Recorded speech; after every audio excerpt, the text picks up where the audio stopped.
course from Srimad. Before proceeding with where we left off from, some recapitulation, whatever you recollect from yesterday's discussion.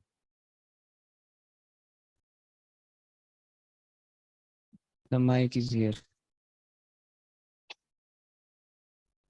We discussed that how Ajamil fell prey to the prostitute, and this was the result because he was not, though he was a Brahmana, but he was not connected to devotees association, and the path of bhakti is assured protection. And also we learned that we cannot change the situation around in Kali Yuga, but we have to improve our own consciousness, our own purity. Okay, thank you. Hare Krishna.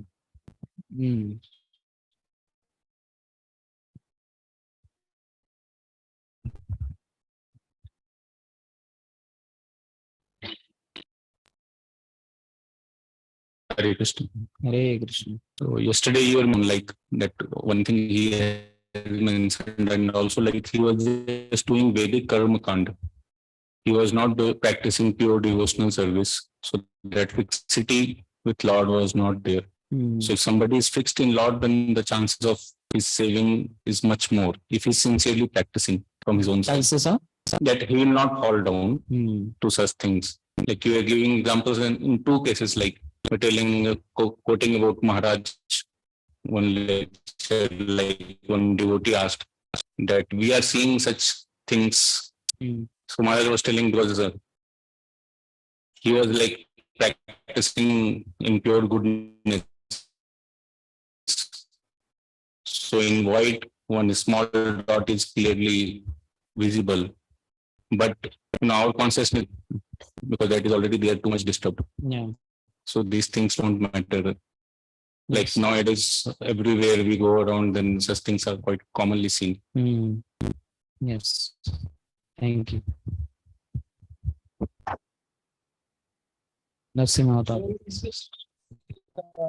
Chanting, as Ajamila chanted helplessly, you discussed about viewership, that offenseless chanting. And then you said that offense is replaced by that one word, disrespect. So, Simpsons and respect for everyone, deities, holy name, scriptures, devotees. But as we get used to them, we go into the zone of disrespect and offend them. So, we have to be careful of it. Yes. And why that kind of disrespect? Mundane security we have. I am depend on our skills, or material positions.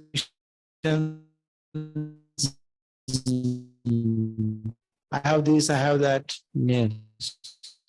So, and one more thing I had said in I think answer to Anand Gupro's question, maybe.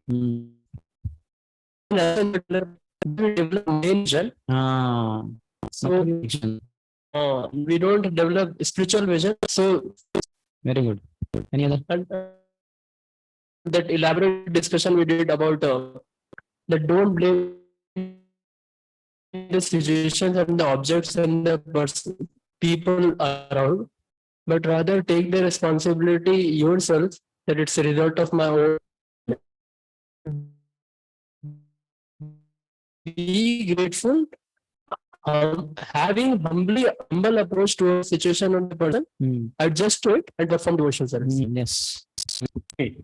This discussion, like Anand Gopru question and so, like earlier you were mentioning that if you are getting too much disturbed by devotional practices only, first of all, we should see our own side also, that because this is because of anartha within our own heart.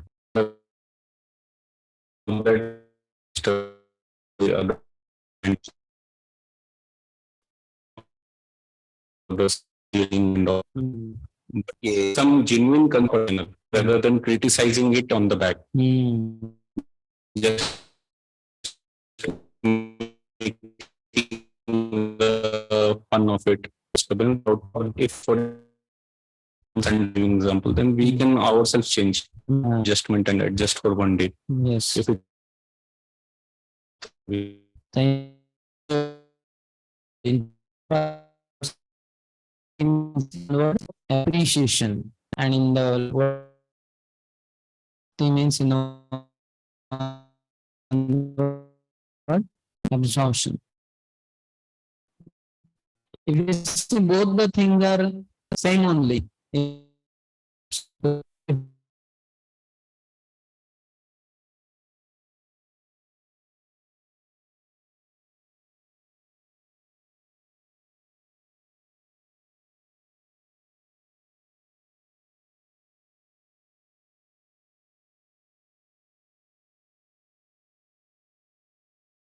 Krishna, Vivek, Sandeep, disconnected.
He attacked, come high speed, he came running, and with the tusk, just pierced in the stomach of that Muslim. So Muslims have one ill name, so that he gave to that boar. Haram! Loudly. And then he died. Haram means whatever, low class and all that. They use that word quite often. But then Ram was there in that. So that saved him, that liberated him.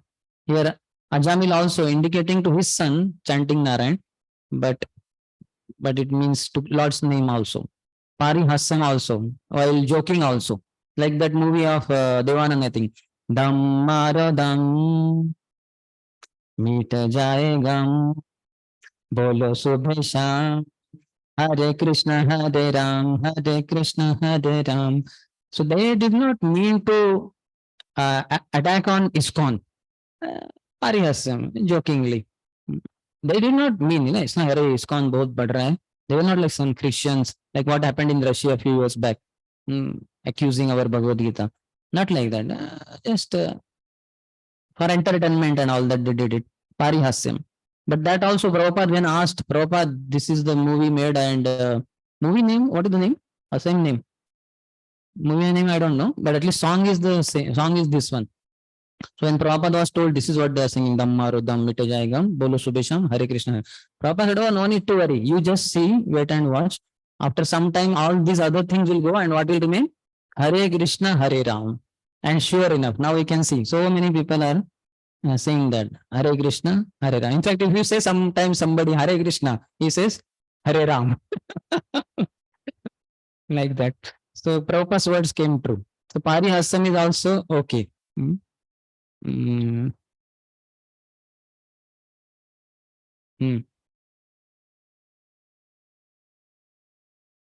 At least they get freed from all the sinful reactions and all that. And they may get Sayuja Mukti also. If mostly they will have impersonal understanding of Allah.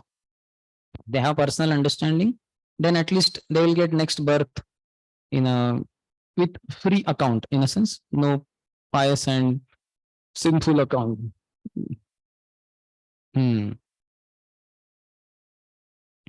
Stobham, for musical entertainment. When we go for Harinam Sankirtan, you can see people are like that.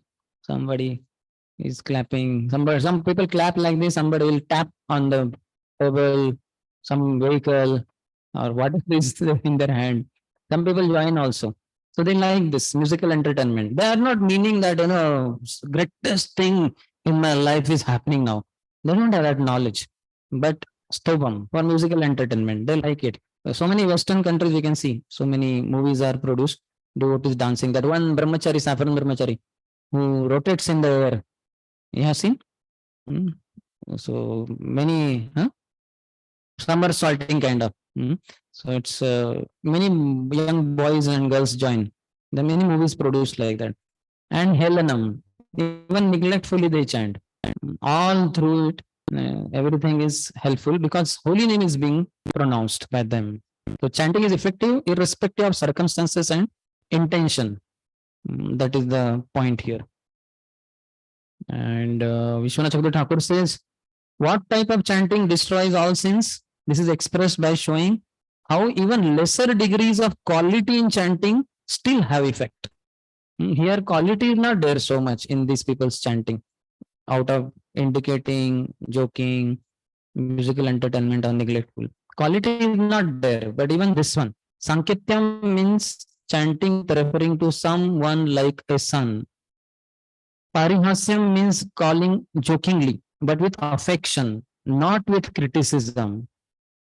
So jokingly, but with affection also. Oh, famous one, your fame is like that of Krishna, since you can save me. Stobam means to chant the name in order to provide proper meter during a discourse or song. Helenam means that the name of the Lord is uttered with disregard, without attention. Hele is used similarly in the phrase like Krishna lifted Govardhan casually, Heleya, without effort. Others cannot utter the name with effort as much as these persons who utter the name of Krishna without effort while eating, playing, or sleeping. This chanting is also without criticism or disrespect. Nindam bhagavata shrunvam tatparasya janasya va tato napaiti yah so api yati adha sukrutat chutah. Anyone who fails to immediately leave the place where he hears criticism of the Supreme Lord or his faithful devotee will certainly fall down bereft of his pious credits. This is 10th canto. Thus, criticism and disrespect, such as Vena saying, "What is the use of Vishnu?" is filled with fault and thus does not have effect. Asheshaga haram means that not only all sins but also all desires are destroyed by chanting material desires. So Venas is not proper chanting because that is with that is filled with fault. He has criticism, disrespect. Whereas all these people, they don't have it. That is not criticism, not disrespect like that.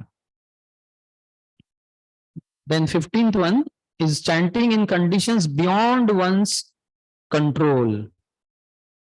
Please repeat. Patitaha skalito bhagnaha sandashtastapta ahataha harir iti avashenaha puman narhati yatanaha.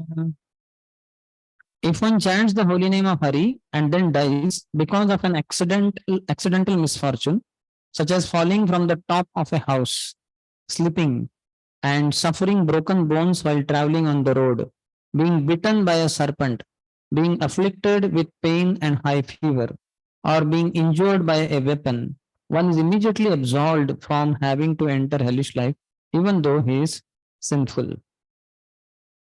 So, this way it is helpful. Prabhupada last line says, if one somehow or other chants the holy name of the Lord, Hare Krishna, when he meets with an accident and dies, he will be saved from hellish life after death.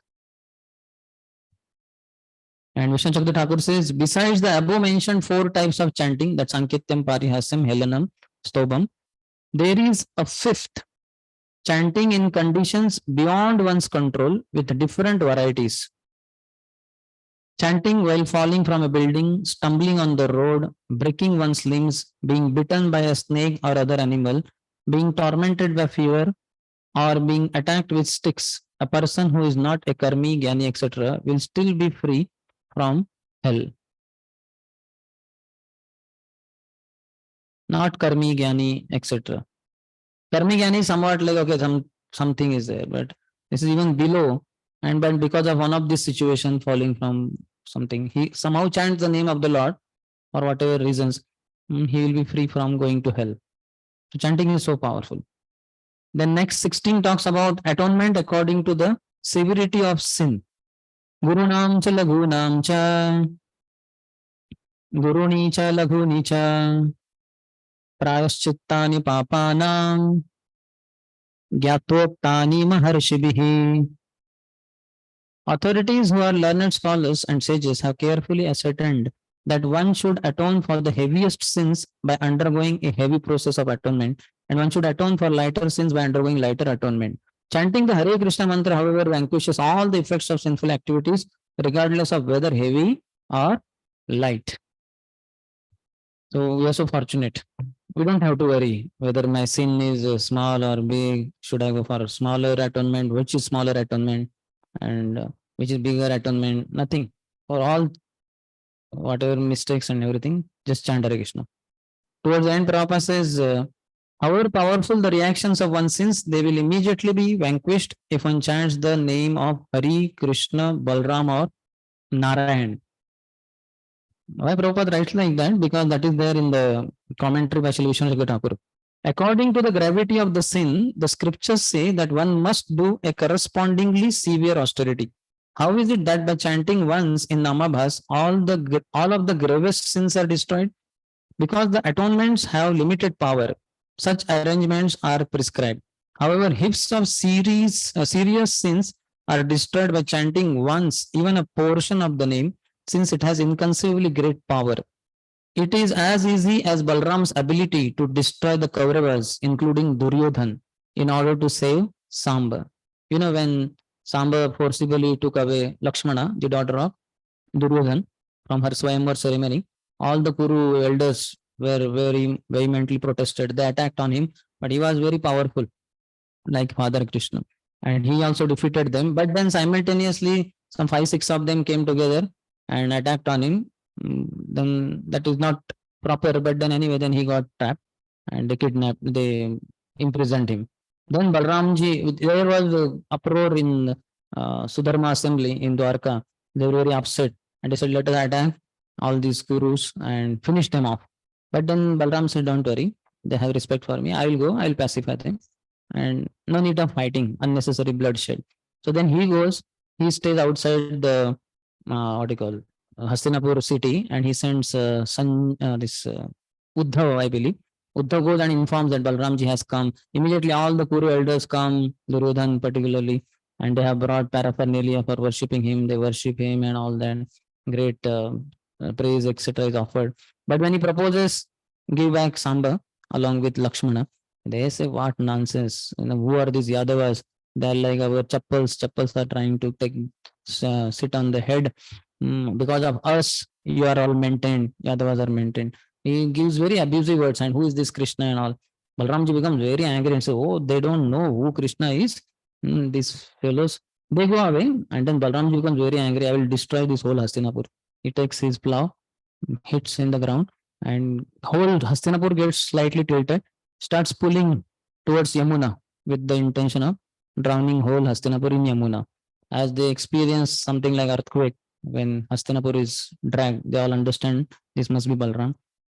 They come running, beg forgiveness from Balram, and they also certainly produce Samba along with Lakshmana. So Balram is pacified and comes back. So Balram is very powerful. So like that, these holy names of the Lord, they are very, all the holy names of the Lord are very powerful. There is no need to worry whether the sin is big or small or whatever. For all, only holy name. So that is 16th. 17th is Bhakti destroys even the root of the sin, that is desire. Although one may neutralize the reactions of sinful life through austerity, charity, vows, or other such methods, these pious activities cannot uproot the material desires in one's heart. However, if one serves the lotus feet of the personality of Godhead, he is immediately freed from all such contaminations. Prabhupada, towards the end of the purport, he says, although one's austerities, penances, and charities may free one from sin for the time being, one's desires will reappear because his heart is impure. Thus, he will act sinfully and suffer. Chanting purifies the heart. Cheto darpana marjanam. The first effect of chanting. 7 effects of that first is said. Cheto darpana marjanam. The mirror of the heart will be cleansed of all the dust of the desire to commit sinful activities, desire to enjoy, etc. Srila Vishwanath Thakur says, by serving the feet of the Lord, by bhakti to the Lord, by one method such as chanting among the 9 processes, the root of sin is destroyed, since chanting destroys even the desire for sin. Chanting is so powerful. I have heard from some grahasthas or somebody, the grahastha says that before Garbhadan Sanskar, they have to chant 50 rounds, 64 rounds, whatever. So some of the grahasthas said after chanting so much, which they might not have chanted earlier, they lost the desire only to have sex, to procreate. Some of them said. So that is not sinful for them, as it was very nicely explained by Radhesham in the morning today. But the point is, sometimes there may be the contamination in that Garbhadan Sanskar of some enjoyment, desire for enjoyment. So that will be purified.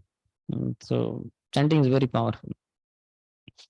Then 18th and 19th talk about 2 analogies, that how the holy name works, whether chanted knowingly or unknowingly. Ajnanat athava jnanat uttama shloka namayat sankirtitam agham pumso dahe dedho yatha nalaha. As a fire burns dry grass to ashes, so the holy name of the Lord, whether chanted knowingly or unknowingly, burns to ashes without fail all the reactions of one's sinful activities. Yeah, so fire burns.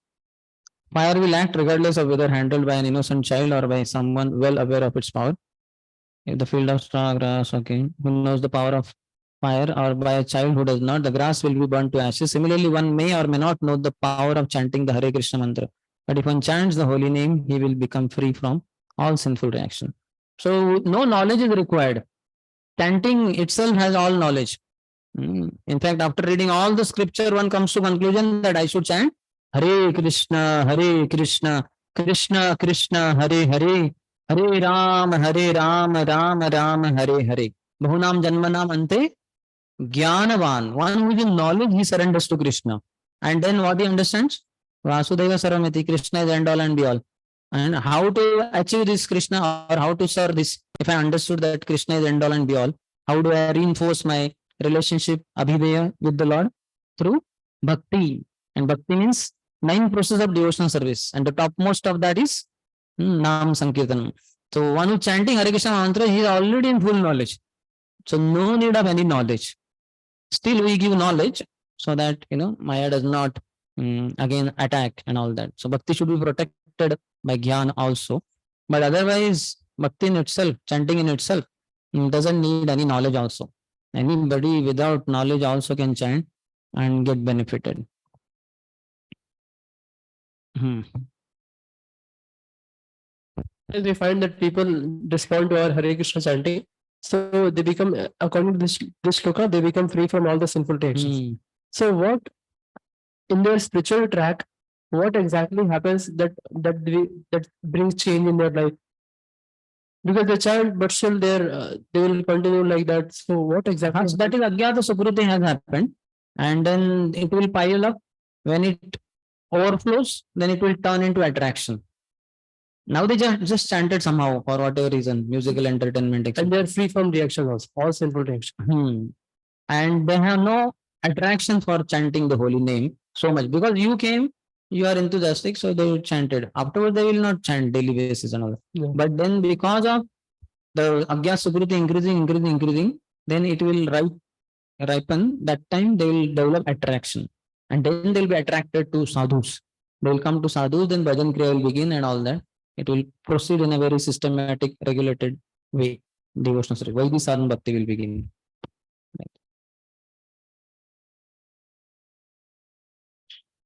Okay, 19th. Another example. If a person unaware of the effective potency of a certain medicine takes that medicine or is forced to take it, it will act even without his knowledge, because its potency does not depend on the patient's understanding. Similarly, even though one does not know the value of chanting the holy name of the Lord, if one chants knowingly or unknowingly, the chanting will be very effective. This is also a very nice example. Most of us who take medicine, we know nothing about what the medicine is going to do inside. Many times we are unaware also what will happen. Like I was taking that heavy treatment, so I did not know that it leads to vomiting. So the first day I took that medicine, and within less than 5 minutes I vomited the whole thing. And I was in the vomit only standing, and I was thinking like a small child, he vomits or passes stool urine, and many times he's standing or sitting in that only. So it was like that. So we don't know what is the power of that medicine, what it will do to my body, what would be the effect, immediate effect and long-term effect. But the medicine has its effect. The medicine has that potency. Same medicine, who is sick, you give to that person, he gets rid of that sickness. You give it to a healthy person, it will also have effect, some effect. He's not supposed to take it, but the medicine has the power. So it has to act in that way. So the holy name is like that. Whether one knows or not, if you just takes it. Prabhupada says, even a few years ago, such hippies did not know the Hare Krishna mantra, but now they are chanting it and becoming pure Vaishnavas. They become free from all sinful activities. This is practical proof of the effectiveness of the Hare Krishna movement. Actually, the Vishnu Chatri Thakur says, strong medicine taken upayuktam without knowing about it produces its effects of curing disease, giving strength and giving nourishment. Similarly, the name mantra can mean the name which is the essence of the mantra. Can mean the name which is the essence of the mantra, or a mantra composed of the name of the Lord, when chanted, gives its effects. One does not have to know the powers of the name in order for it to have effect. Somebody may know the power of holy name, chanting holy name. Somebody may not know. But in either case, the effect will be there.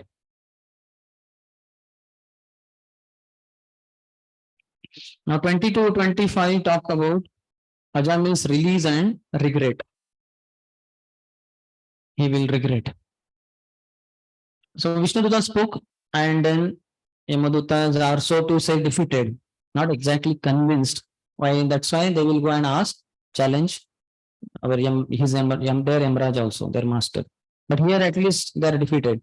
Shri Shukdev Goswami continued, my dear king, having thus perfectly judged the principles of devotional service with reasoning and arguments, the order carriers of Lord Vishnu released the Brahman Ajamil from the bondage of the Yamadutas and saved him from imminent death. So they spoke and that's it. Like no question answer session in one sense. That will be all with Yamaraj. Class by Vishnu Dutas, but question answer with Yamaraj. So here conclusively finished. And they just themselves only they released Ajamil from the noose of these Yamadutas. 21st. My dear Maharaj Parikshit, O subduer of all enemies, after the servants of Yamaraj had been answered by the order carriers of Lord Vishnu, they went to Yamaraj and explained to him everything that had happened. So only this much, one line, only one sloka. Details are in the 3rd chapter. What happened thereafter? But here they went. Vishnu Dutas released Ajamil, Yamadutas left for Yamlok. 22nd. Having been released from the nooses of Yamaraj's servants, the Brahman Ajamil, now free from fear, came to his senses and immediately offered obeisances to the Vishnudutas by bowing his head at their lotus feet. He was extremely pleased by their presence, for he had seen them save his life from the hands of the servants of Yamaraj. Just like after Nirzal Ekadashi, next day, Dwadashi day, you go for breaking fast and you see one friend of yours, he's serving there. तो कैसे हम smile देते उसको ना हाँ बता ही our savior अंदर पड़ी आग या isn't it? Anyway, that like this is million times far worse case. He was undergoing death only, and Vishnu Dutta has saved. So how much gratitude he has. Prabhupada in purport says Vaishnavas are also Vishnu Duttas because they carry the orders of Krishna. See, for Vishnu Yam Duttas, order carriers of Yamaraj. Vishnu Duttas, order carriers of Vishnu. Duta, order carrier, messenger. So the devotees carry the order of the Lord, isn't it? Dare dekho tare gaho Krishna Upadesh, agrees to one and all, Bharata, Janma Sarthakari Kara. So we should know devotees are Vishnu Dutas. Only thing we are not able to see 4 hands with them. So we take them cheaply. Okay, Prabhu. I tell sometimes devotees like our Yamuna Jivan Prabhu's father, what is his name? He's serving Charanamrit there at the counter. And many times he has to, with the right hand, he will serve Charanamrit, and with left hand, he will pour water also for you. So I tell him, don't use 4 hands because of your so much service attitude. Very soon you will have 4 hands. So we should see devotees as Vishnu Dutas. We should not see them as Yamudutas.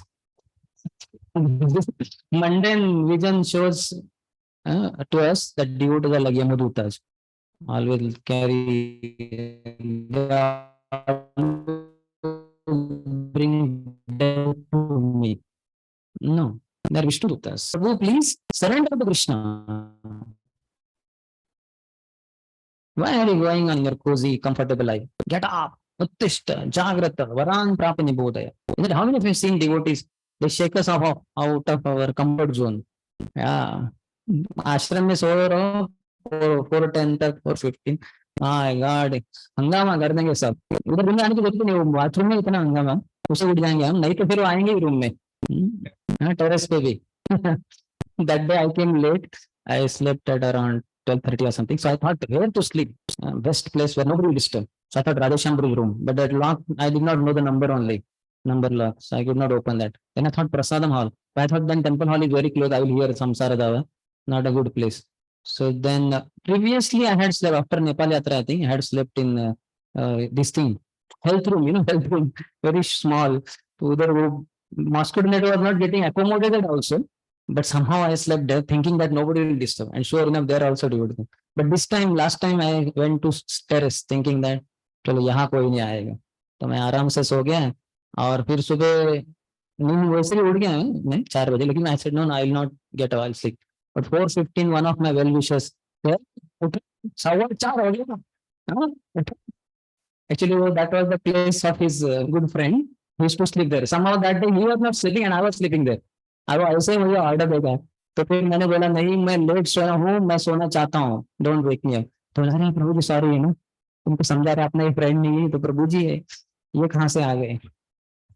तो so they are always telling that order, what is that? Jiva jago, jiva jago, chanda bade, kota nidra pisache ko, jiva jago, jiva jago, chanda bade. So you'll find this in the association of devotees, they will allow you a cozy, comfortable life. I have seen that so many times. All plans for little sense gratification or little normal life, like somebody slept at 12:30, he can miss Mangalat, it is allowed. He can come at 5:30, 6 o'clock. But that also devotee will not allow you. Yeah, you are such well wisher. पर भाई आप body है ही नहीं, क्यों सोच रहे हैं आप 12:30 को सो गए? अब उठ जाओ, चिंता मत करो, हम उठा देंगे आपको, सोने नहीं देंगे वो, like that.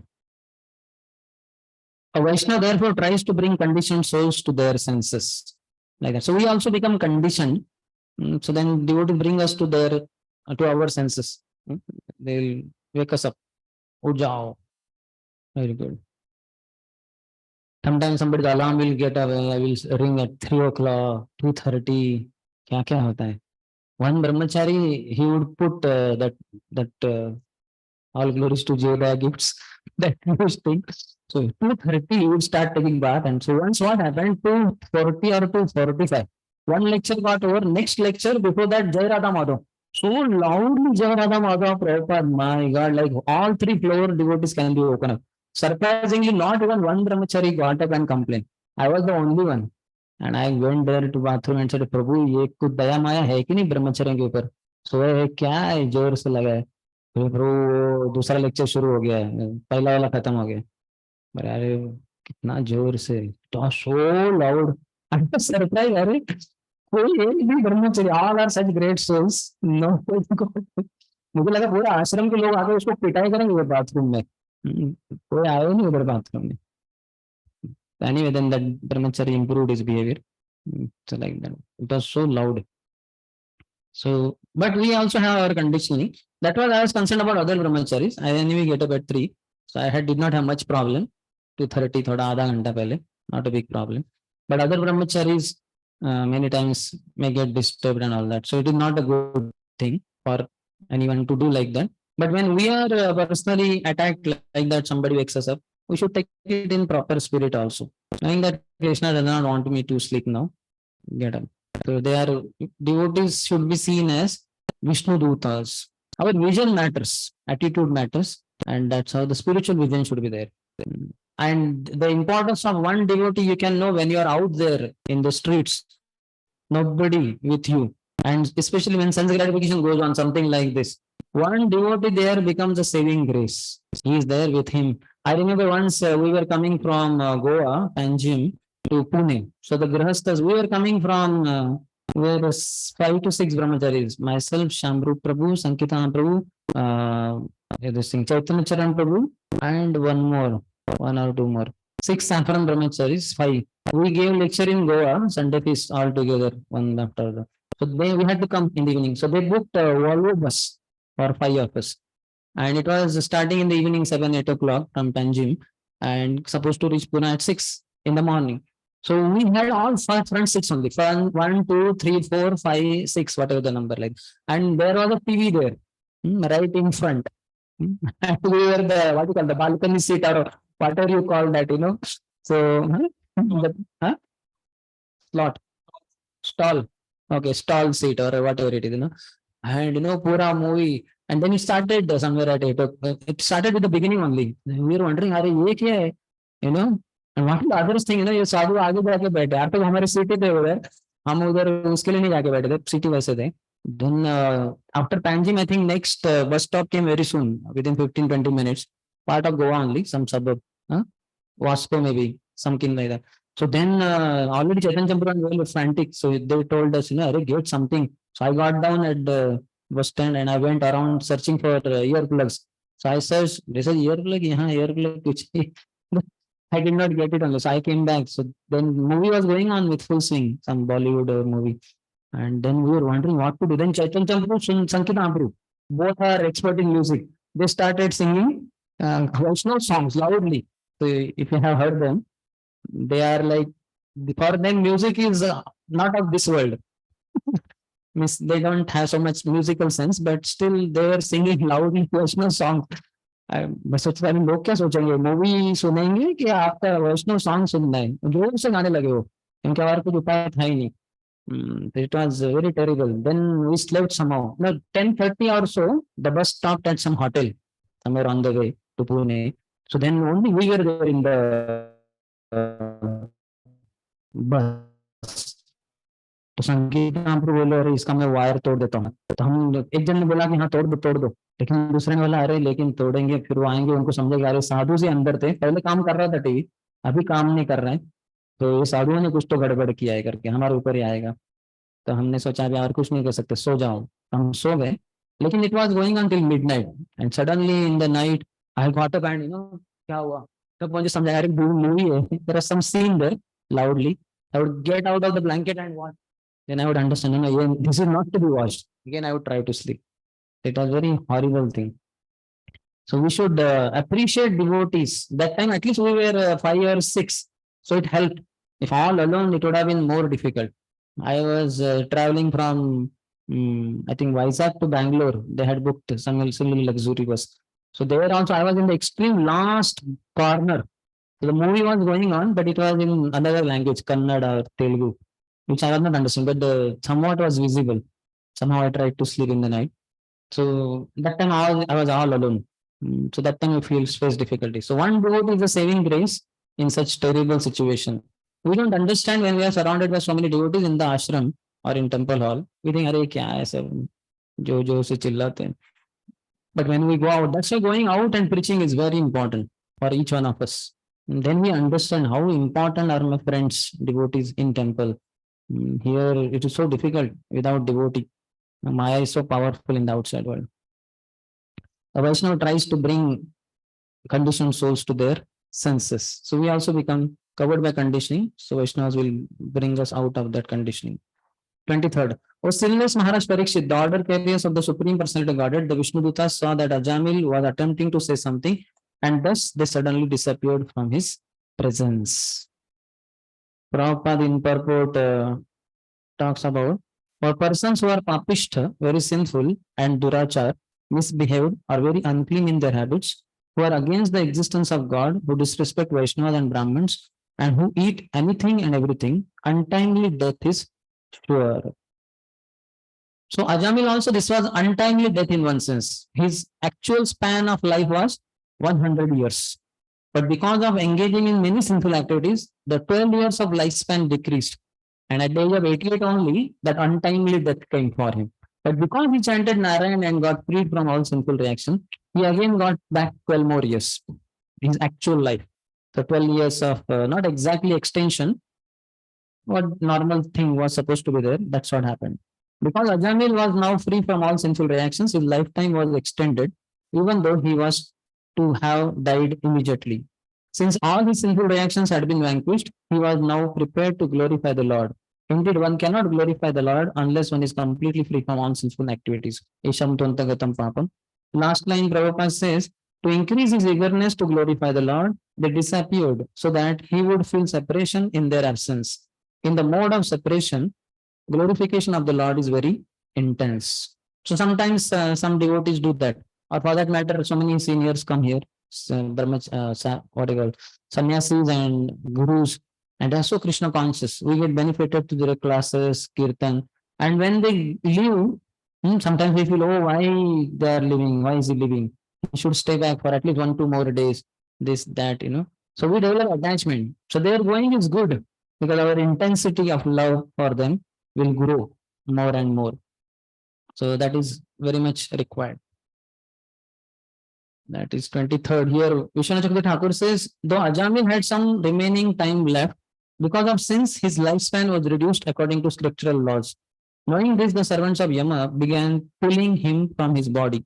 This time was designated as his time of death. But actually, because of the destruction of his sins, his life did not end at that time. Thus, the Vishnudutas disappeared since he had remaining time left. So they wanted him to have that separation from them.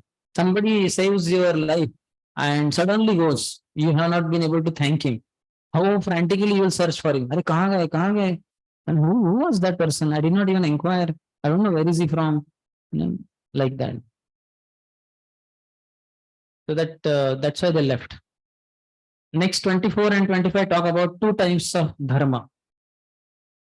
All this section is covering those 4 R's.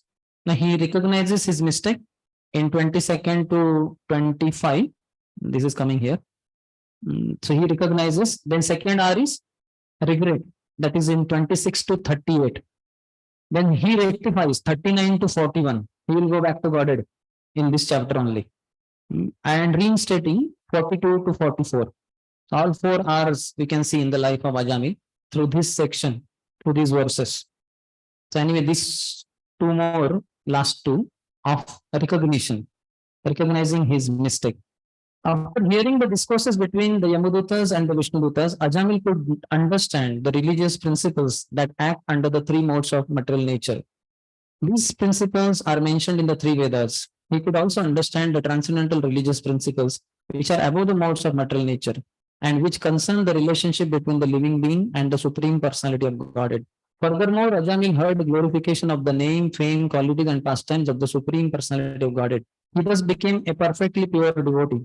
He could then remember his past sinful activities, which he greatly regretted having performed. So he is recognizing now all these things. Oh, these are my saviors. Yamrutas had come. I was really sinful. That's why they came. They would have taken me to hell. And these people saved me. And this, what Yamrutas were speaking were based on 3 Vedas or this lower dharma. And this Vishnudutas are talking about transcendental dharma. I somehow chanted name Narayan. So he recognized all that what happened, which he would not otherwise if he continued to be sinful. Now with their association, he got some understanding. So now he'll regret 26 onward. 26 to 38 is Ajamil's lamentation and resolutions. In the purport, Prabhupada talks about Triganya Vishaya Veda and some things related to that. And Srila Vishwanath Chakravarti Thakur says, hearing the pure dharma beyond the gunas approved by the Lord from the servants of Vishnu and the impure dharma which takes shelter of the gunas recommended in the 3 Vedas from the servants of Yama, Ajamil became a devotee. So he's a regular devotee now.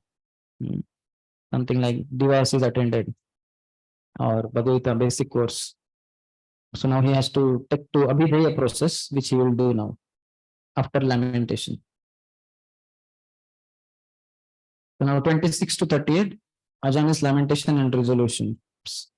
Ajamil said, alas, being a servant of my senses, how degraded I became. I fell down from my position as a duly qualified Brahman and begot children in the womb of a prostitute. So this is the association. Lavamatra sadhu sange sarva siddhi hoy. See, he spent around 60 plus years in the association of the prostitute, going on producing children, never understanding how he was falling down, how he was becoming sinful. But now he's understanding in one go how degraded I became. Just little bit association of these sadhus, Vishnu Dutas.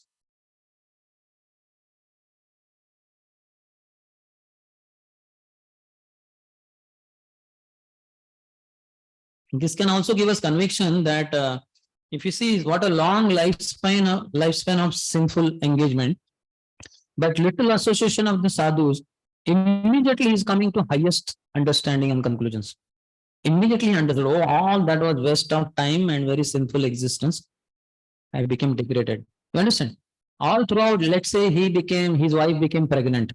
Now, 9 first time, 9 months she was pregnant and so many things. He's not realizing that this is something sinful. That he's not married with her. How to produce children? He's not under. And then child is produced, he's happy, and he's going on a sinful activity. Next second time she's pregnant. Again 9 months. Again children raising. He did not understand how 60 plus years of sinful engagement. But just little bit, how much this conversation would have gone on between Vishnu Dutas, Yamadutas, all these things. 15-20 minutes to max, half an hour. Half an hour, he has understood all the 60 years of mistake. Immediately, he became wisest person on planet. Otherwise, he was so, what do you call, immature in his in his life.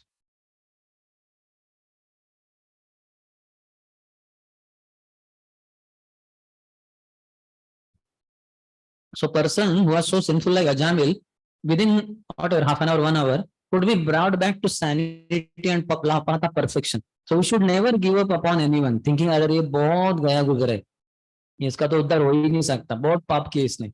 We should never think like that. That way, we are not convinced of the power of devotional service, potency of devotional service. Okay, I may not be able to deliver him because he's very simple. Sometimes we may be scared. My God, इसका background बहुत dangerous है. Whenever he opens his heart, I get contaminated. So we can keep distance, but some senior devotees can go and preach to him, or he can be taken to some senior devotee. They can, within some few hours or few days, they can bring him to the path of perfection immediately. He can become a 16 rounder and all that. There have been butchers who became disciples of Srila Prabhupada, and hippies or Jagai Madhai. The potency of devotional service cannot be underestimated. It just takes a very powerful, sincere Vaishnava to bring the fallen souls to the path of perfection. It's like people like Jagai and Madhai, nobody could ever think of they becoming devotees. But Nityananda Prabhu not only made them devotees, after, according to Vrindavan Das Thakur, he writes in Chaitanya Bhagavat, after all their deliverance, what was the name by which Madhvanand Madhai became famous in Navadvip? One name he became famous by. That name is Brahmachari. How do the name? और कौन बोला अरे ये क्या है, ये कैसा ब्रह्मचारी है? How many women he raped, but now he's a brahmachari. He became sincere practitioner. Just like we say grahastha brahmachari, that grahastha has sex, but because apart from that allowed activity, other time he practices brahmachari, so he's a grahastha brahmachari. So Madhvanand became famous by the name brahmachari in all throughout Navadvip. Not that Vrindavan Das Thakur is saying he's a brahmachari. Everybody accepted him to be brahmachari. So that is the power. जैसे ना गौरव तो से सो चूहे खा के बिल्ली चली हज को. So sometimes the brahmachari might have undergone a lot of bad exposure before coming to ashram. So it's like सो चूहे खा के आ गया वो ब्रह्मचारी, अभी हज में आ गया आश्रम में. But not a problem, because potency of devotional service is so much that no matter who the person, what the background was, doesn't matter only. Srila Jiva Goswami says he became a duly qualified Brahman by begetting. He said he thought, I fell down from a position as a duly qualified Brahman by begetting children in the womb of a prostitute. He understood that this staying with the prostitute and begetting children, this was all completely illicit. Now he's realizing. And he said that alas, all condemnation upon me. I acted so sinfully that I degraded my family tradition. Indeed, I gave up my chaste and beautiful young wife to have sexual intercourse with a fallen prostitute, accustomed to drinking wine. All condemnation upon me. All throughout for 60 years, she was drinking wine in the house. And he never had any objection. He might have appraised also. How many bottles of wine you drink, my dear wife? What a potency you have. He might have glorified her. Now he is understanding everything quickly. I have heard in Telangana and all, women also drink wine, housewives in the house. Because I used to go for NIT Warangal, some dude told me, Telangana means, that time it was not Telangana, it was that part of Andhra Pradesh. After some years, it got separated into a separate state. But they used to tell me this Telangana means what Prabhupada, what Bhagavatam says, na? Kirata Huna Andhra. The Andhra is not whole of Andhra Pradesh. This Telangana region, they used to tell me. This is what specifically. And here women also drink wine. Housewives, they drink wine in the house only. So, and this was the prostitute anyway. Daily she must be drinking, and Ajamil is glorifying her. Now he is understanding that I acted so sinfully, I degraded my family tradition, and I was having sexual intercourse with a fallen prostitute accustomed to drinking wine. Purport. This is the mentality of one who is becoming a pure devotee. What is the mentality? He regrets his mistakes, his faults, his sins, his drawbacks, shortcomings. So till then we are not becoming pure devotee. As long as we are pointing out, your devotee, is this problem. This devotee is a problem, is a problem, is a problem. All. So you are not becoming pure devotee. When you take that finger towards you, I am so degraded, I am so fallen, I am so sinful, I am such a fault finder. So then you are becoming a pure devotee. I had Prabhupada says one first regrets his past sinful activities. This helps one advance in spiritual life. All of us by Krishna's grace did not have very glorious past, isn't it? No offense to any devotee who had a glorious past, but somewhere or the other, because of the college friends, school friends, college friends, hostel life, Bollywood movies, and the way the society is degrading. So we had so much contamination gone inside. So then we can regret some sinful activities or thoughts that we had, and now also offensive thoughts that we have. So then we can advance in spiritual life. Not only should one give up his past bad habits, but he must always regret his past sinful acts. This is the standard of pure devotion. See the words, he must, that means compulsory. And when he should regret his past sinful acts? Sometimes, always. So such a devotee will not see faults in others. But he's seeing faults in himself only always. Oh, I was such a rascal. And this, look at me, this I did, that I did. No need to tell others, but just contemplation is enough to start pure devotional service. Then 28. My father and mother were old and had no other son or friend to look after them. Did he think about his mother and father for last 60 years? Absolutely not. Not even once. That's what is called as infatuation, the lust that he had with the prostitute. Not even once he thought about mother and father. Now you see the effect of sadhu sangha. Sarva siddhi hoy. The path of perfection leads to regretting all the past misdeeds. That tatyanukampam. Bhunjana eva atma kripam vipakam. All these deeds I only have done, misdeeds. And now he is regretting all the misdeeds. My father and mother were old and had no other son or friend to look after them. That time when prostitute came in life, did he not think that way? There is no one to look after my mother and father. How can I kick them out? No question. This is the effect of bad association, asatsanga of that prostitute. And now satsanga he had, immediately his understanding what all blunders I did. Because I did not take care of them, they lived with great difficulty. Alas, like an abominable lower class man, I ungratefully left them in that condition. Likely that they might have gone to the outskirts of the village or some part of that same village. Some other relative, somehow he might have come to know that, your parents are not having any food, they're not able to go for begging also because they're very old and all. He might have heard something. That's why he's saying it's him. Because I did not take care of them, they lived with great difficulty. Some news might have fallen on his eardrums when he kicked them out. But he was saying, so what? Who cares? I just love this prostitute, my wife, whatever. That's it. But now he's saying, alas, like an abominable lower class man, I ungratefully left them in that condition. Roji, like in this regard, we're discussing about the power of association. So by the association of Vishnuta's he immediately got transformed from lower platform to higher platform. Hmm. And then because of his change in consciousness, he's able, one more thing is coming out, getting revealed.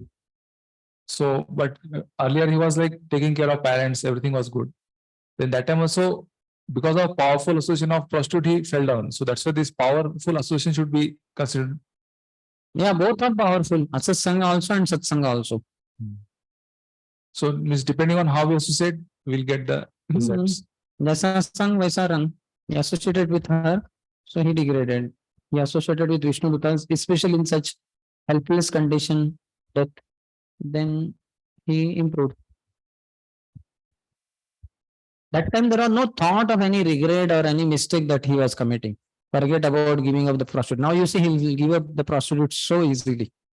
In fact, devotees even say that he did not even think about अरे ये सन के कारण इसका नाम नारायण था तो नारायण का ख्याल करता हूँ इसके कारण बच गया मैं because of Narayan, because of that child Narayan, I got saved.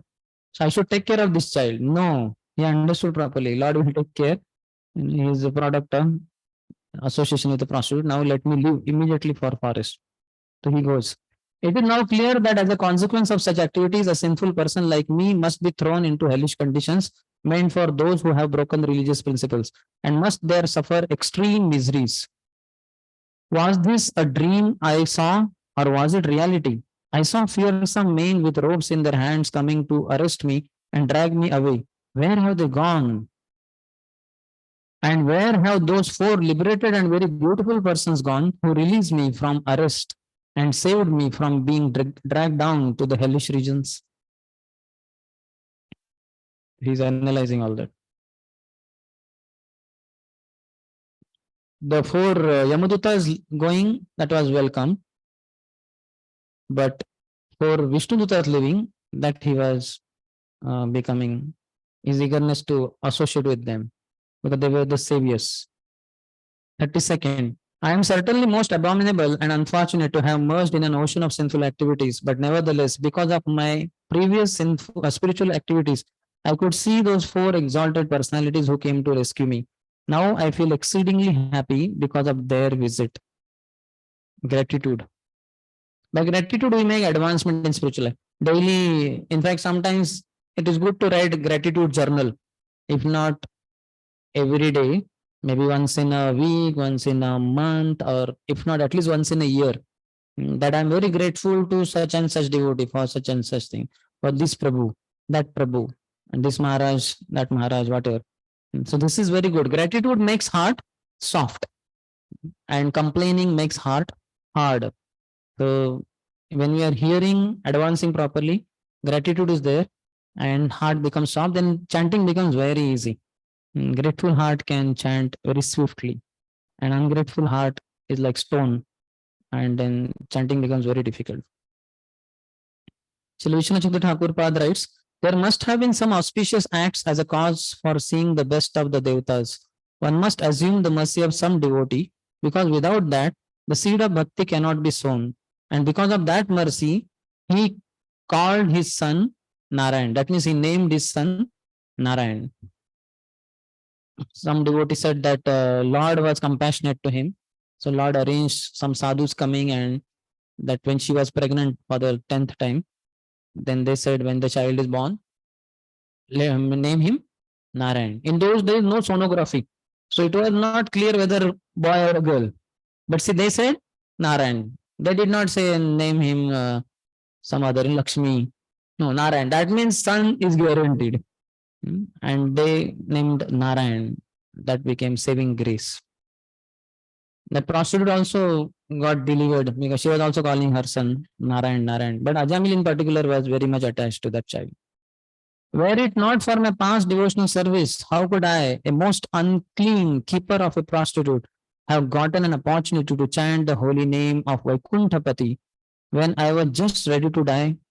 Certainly it could not have been possible. So he's also understanding some devotional activity in the past was also done. 34th. Ajamil continued, I am a shameless cheater who has killed his Brahminical culture. Indeed, I am sin personified. Where am I in comparison to the all auspicious chanting of the holy name of Lord Narayan? Holy name is so auspicious and I am so inauspicious.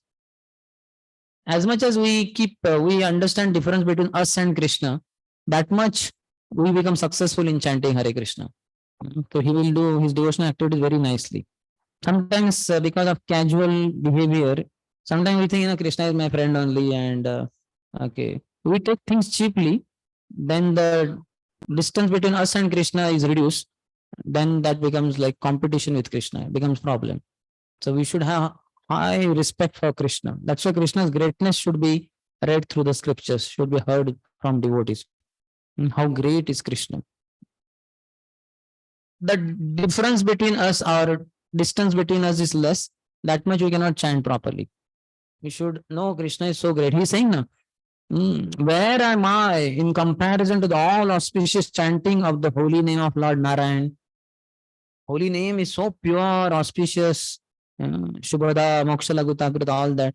And where am I so fallen below?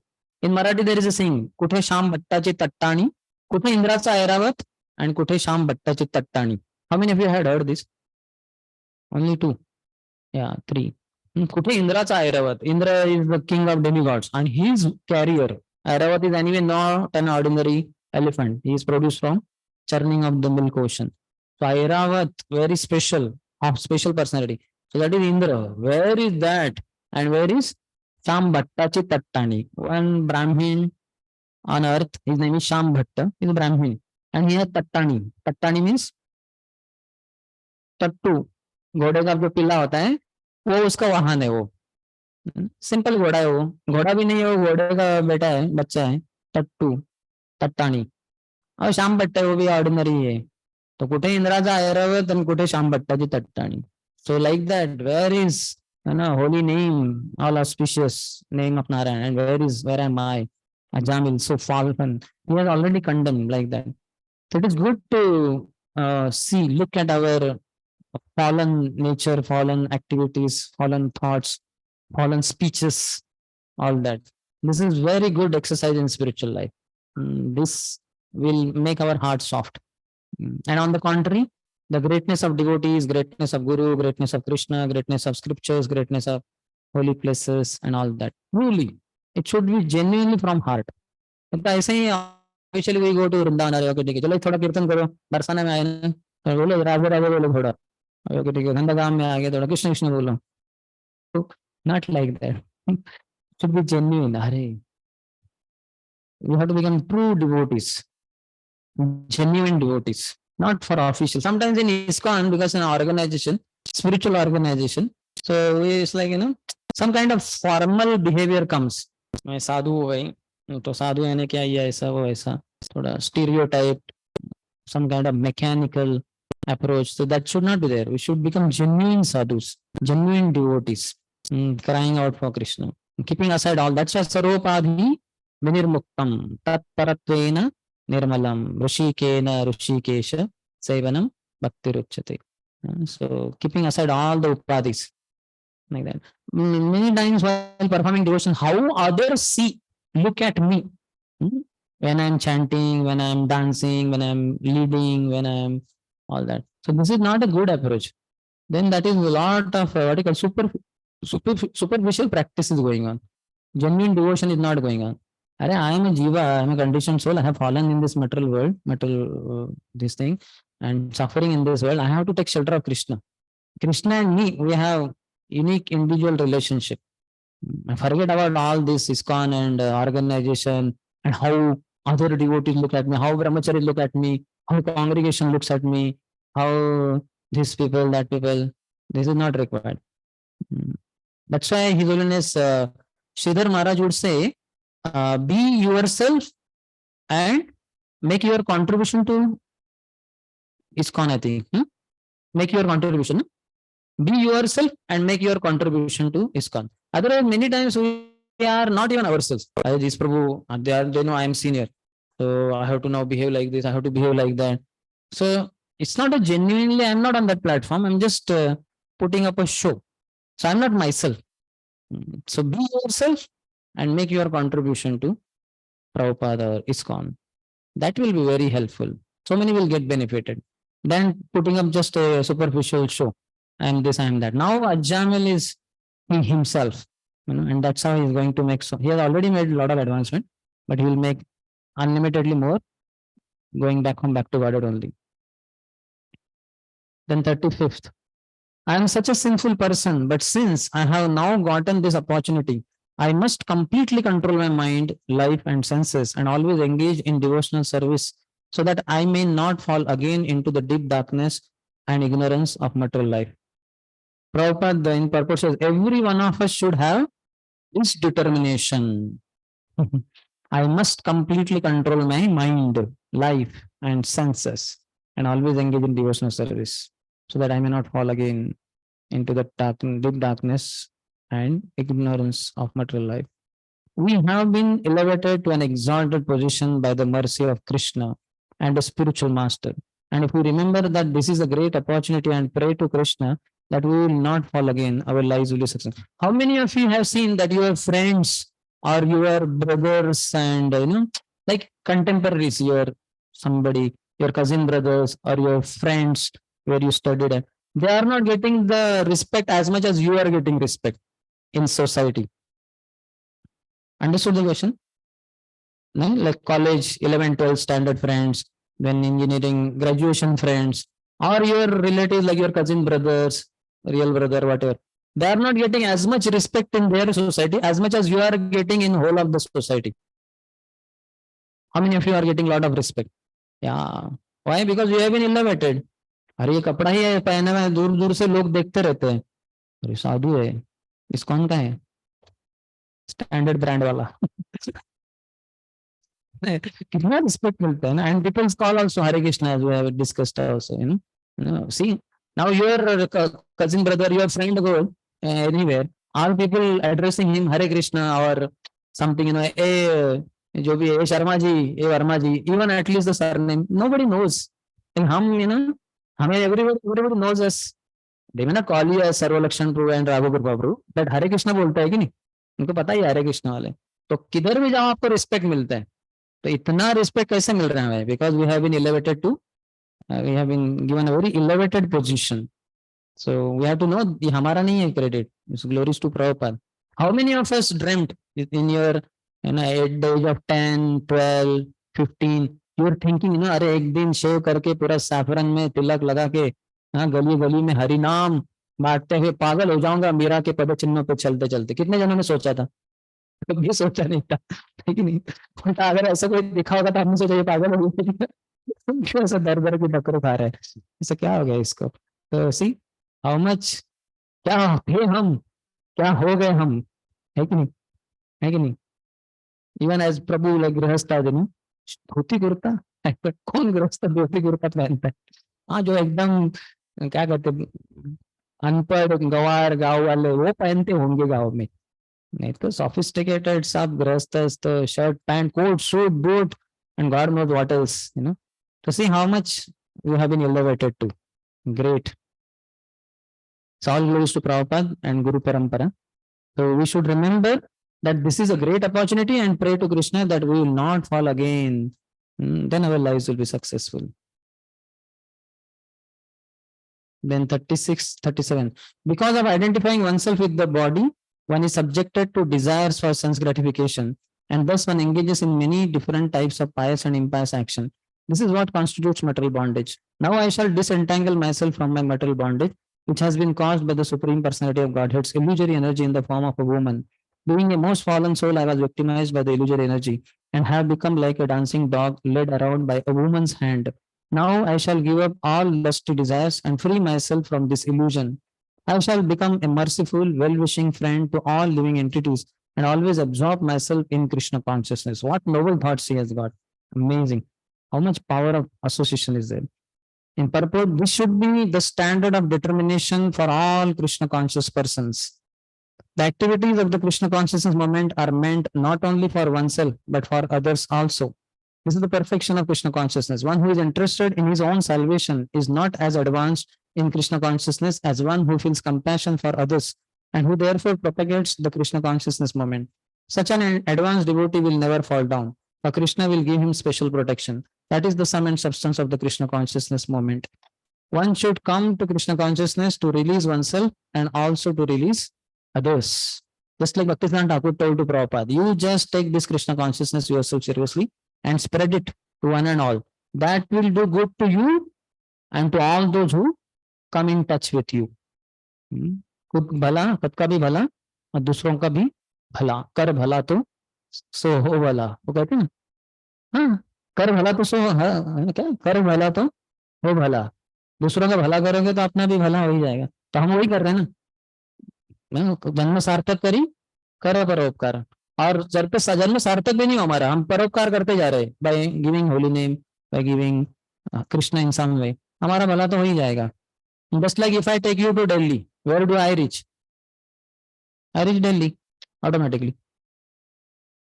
मुझे नहीं दिल्ली जाना था, लेकिन मैं आपको लेके गया दिल्ली, तो मैं कहाँ पहुंच जाता हूँ, मैं दिल्ली पहुंच गया automatically. So that is the way. Just try to help others through Krishna consciousness and it will help you only. In purport, Vishnu Thakur says, just as a low person becomes like a captive animal of a woman, I, a Brahman, have become the captive animal of that woman, Maya. Like that. Then 38 is talking about his determination. Simply because I chanted the holy name of the Lord in the association of devotees, my heart is now becoming purified. Therefore, I shall not fall victim again to the false lures of material sense gratification. Now that I have become fixed in the absolute truth, henceforward I shall not identify myself with the body. I shall give up false conceptions of I and mine and fix my mind on the lotus feet of Krishna. So very determined now. He said, I will not identify myself with the body. Many times we know this, but we don't make determination like that. Hey, okay, both ho gaya abhi. Henceforward, I will not identify myself with my body at all. We don't make such a strong determination somehow. And I will never identify this false conception of I and mine. Aham, mama, ab bakwas hai. Abhi se nahi. He has become so determined. Purport. How a living entity becomes a victim of the material condition is lucidly explained in this verse. This consciousness can be possible only if one chants the holy name of Krishna, the Hare Krishna Mahamantra, and always keeps oneself in the association of devotees. This is the secret of success. Jai. Secret of success is no more a secret. It's an open secret. Just chant always Hare Krishna and be with devotees. That's all. This is what Bhakti, this is what Sri Chaitanya Mahaprabhu would always tell. Always chant Hare Krishna and never offend Vaishnavas, or always chant Hare Krishna and serve Vaishnavas. Because offend means disrespect and respect means serving. So just serve Vaishnavas and done.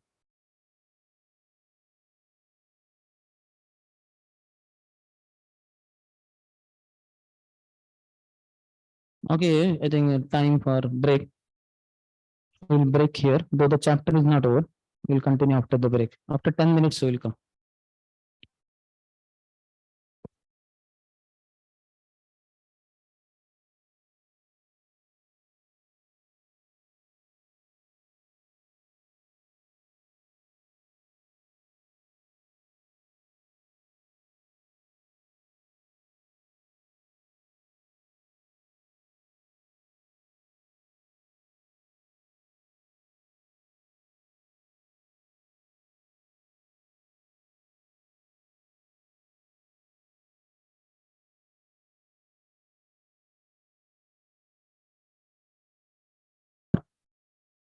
Advancement in his spiritual life.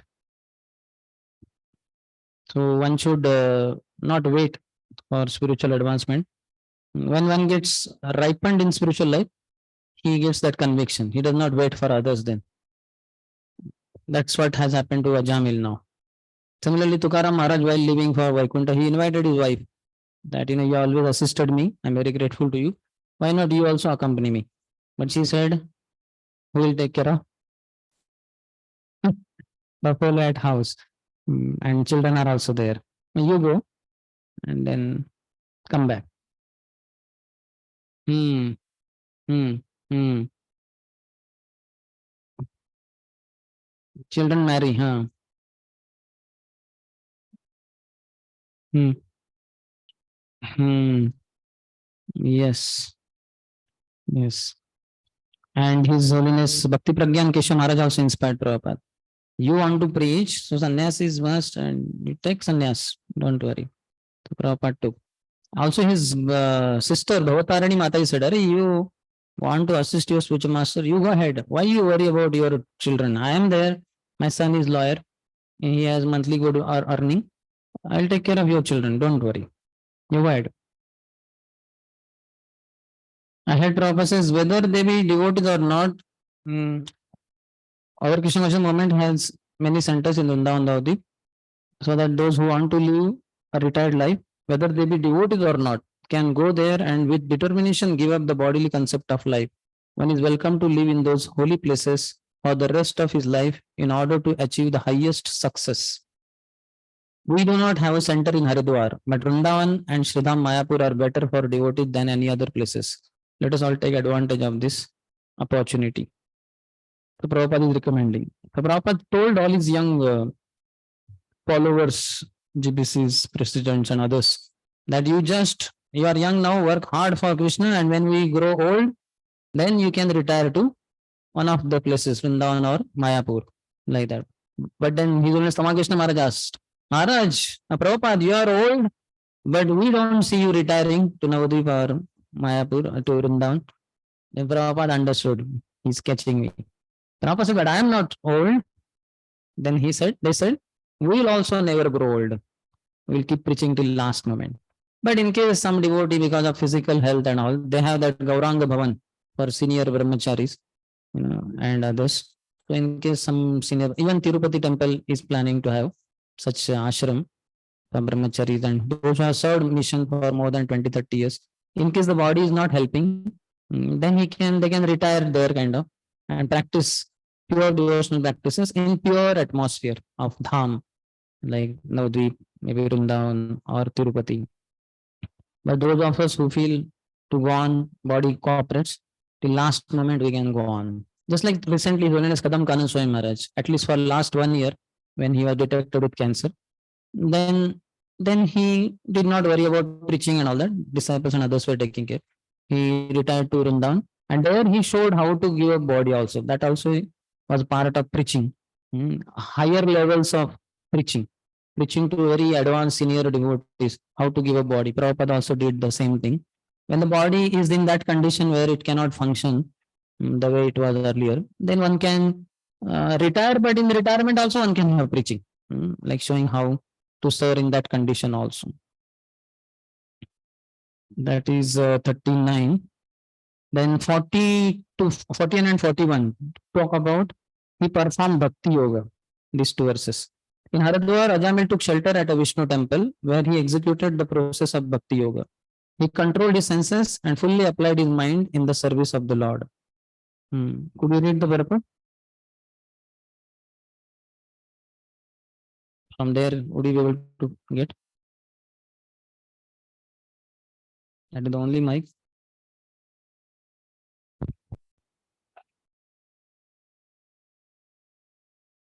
Huh? 40. Yes. The devotees who have joined the Krishna consciousness movement may live comfortably in our many temples and engage in the devotional service of the Lord. Thus, they can control the mind and senses and achieve the highest success in life. This is the process of descending from time immemorial.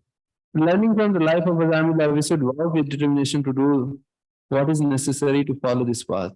Anukulyasya sankalpaha. We should take a vow. Sankalpa.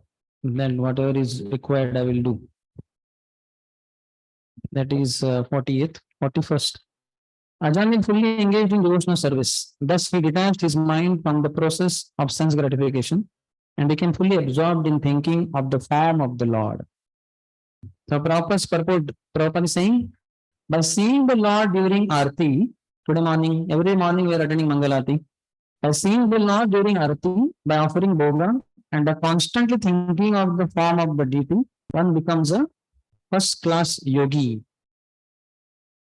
So we are all becoming first class yogis. Yoginam api sarvesham madgatenantaraatmanaha shraddhavan bhajate yoma samay yukta tamo mataha. All yogis who always abides in me with great faith, worshipping me in transcendental loving service, is most intimately united with me in yoga and is the highest of all. Today morning, what was the color of the dress of the deities in Mangalati? Why I talk about Mangalati many times? Because Mangalati continuously for 30 minutes to 30 to 35 minutes was standing and facing deity only. In fact, the whole temple hall is more or less dark only. Only light comes from altars only, three altars, three lights, and they are only visible. Whereas in Guru Puja, we are facing Prabhupada only. Last few 5 minutes, 2 minutes, 10 minutes, max we are in front of the. So that's it. So what was the color of the dress of the deities? Blue, light blue, and was it pink or saffron? Orange, usually orange. Yeah. What was the color of the cloth of the Gaurnitais at the west? Green, green, light green kind of. And what was the color of the turban of Gaurnitai? अरे यहाँ से नहीं है ये तो क्या कहते हैं copying from the whatever that is not allowed. Huh? Same as the color of the dress, saffron blue like that. And color of the turban of Lord Vrindavan Chandra, orange and blue. And any other feature? He was like Vrindavan Vesh, isn't it? Gopi Vesh to some extent. Turban, something was there, not so clearly visible from distance, but something was there. That was there, isn't it? And one more piece was there. Which color? That some piece or some cloth only, I think, was into some kind of, isn't it? Prabhu has it. I can show you, but then only thing it is so small. You show me also. Hmm? No need to show it on online. This is Vrindavan Chandra today. If you are able to see the article cloth, west cloth was blue only, like the color of the dress. I wanted to ask something, but now I already revealed the form. How much is the right foot visible? Almost half of it, up to the middle of the thigh. I'm sorry, not thigh, middle of the calf is visible. It's very beautiful. You can see this saffron here. I got to see now so closely. From morning distance, it was looking something else. It was flower, I think birds garland. It's a very beautiful picture. And Srimati Radharani, what was she holding in her hands? Red color, this thing, necklace. What was it made up of? Cloth or no? It was not flower garland. Cloth.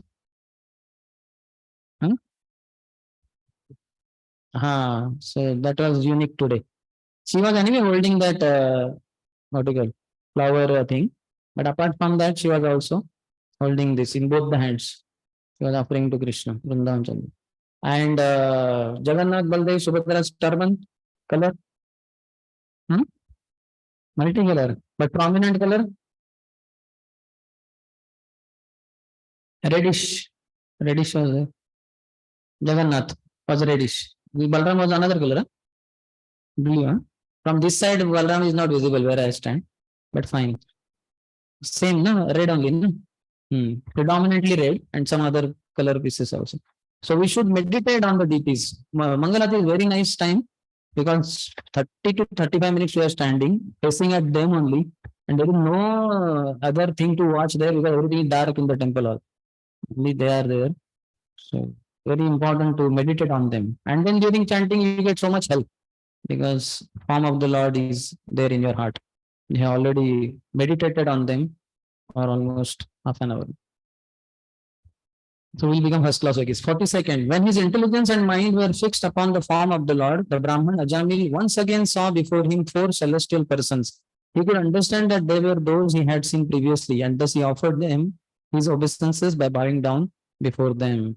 Now is the time he can express gratitude. That time they suddenly disappeared for his good only. But anyway, now they are visible here. 43rd. Upon seeing the Vishnu Dutas, Ajamil gave up his material body at Haridwar on the bank of the Ganges. He regained his original spiritual body, which was a body appropriate for an associate of the Lord. 44. Accompanied by the order carriers of Lord Vishnu, Ajamil boarded an airplane made of gold. Passing through the airways, he went directly to the abode of Lord Vishnu, the husband of the goddess of fortune. Haimam Vimanam Aruhya, made of gold. So Vaikuntha plane is also made up of gold. Jai, we will ride golden vehicle. Even if you ride an aeroplane, you only ride aluminum. Yeah, aluminum mainly. Huh?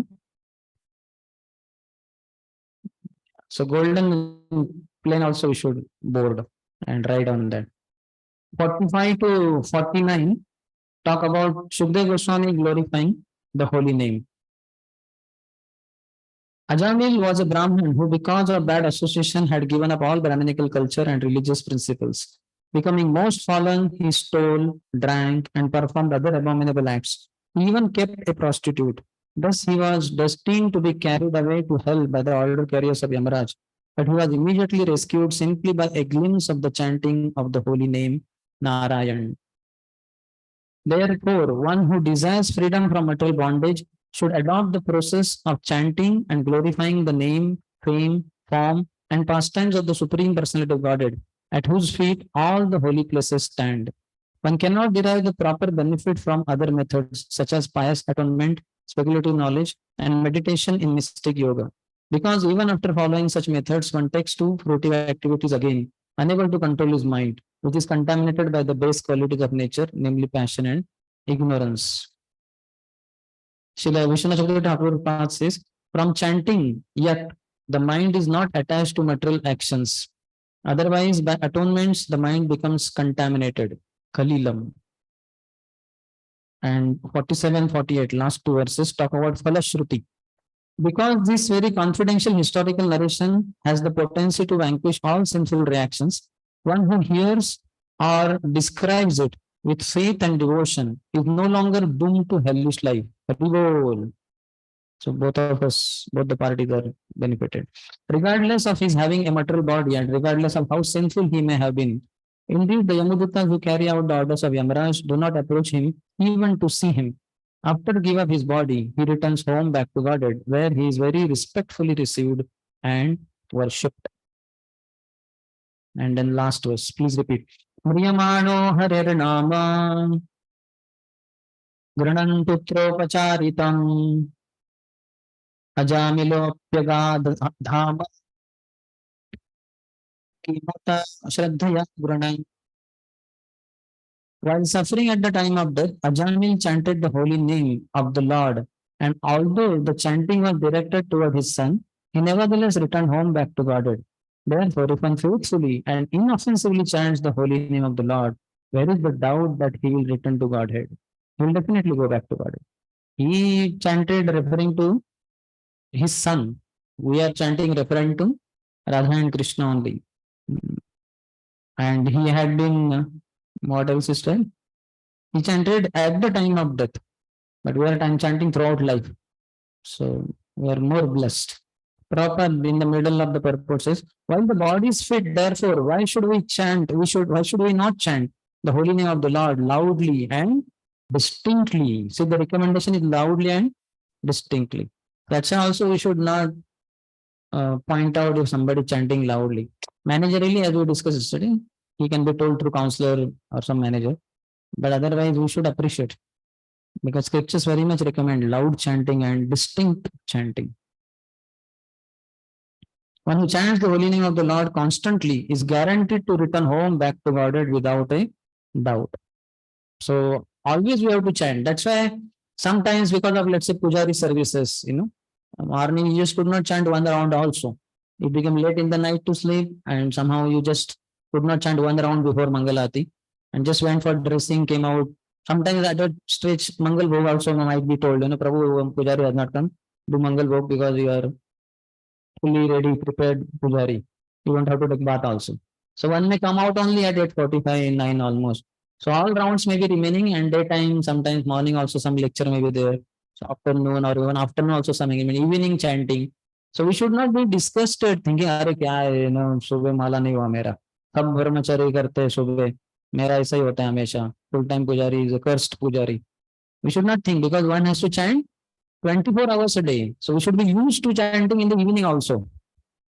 I'm not saying that morning we should not chant at all, but I'm talking about case where the services are there and we just can't chant in the morning. So what is the problem? Is it that afternoon chanting is not allowed at all? Nobody should chant in the afternoon. Nobody should chant in the evening. Nobody should chant in the night. One should chant only in the morning only. Kirtaniya Sadha Pratakal. Not late. So I'm not saying that morning we should not chant. We can chant, get up at 2 o'clock, chant before Mangalarti, all 16 rounds. But in case it is not possible or it is difficult, then no need to worry. Chanting daytime is also okay. We can chant with devotees daytime in case we have to chant. Chant with one or two more devotees at least. Let's say one more Pujari was there with you. Ask him, Prabhu, could we chant together? It will be helpful because daytime is not so easy. Morning we chant with hundreds of devotees. Now daytime alone difficult. So let us chant together. So you can chant together. You can chant in the room. You can chant in the temple hall, depending on which is the best place. All 16 rounds can be with him.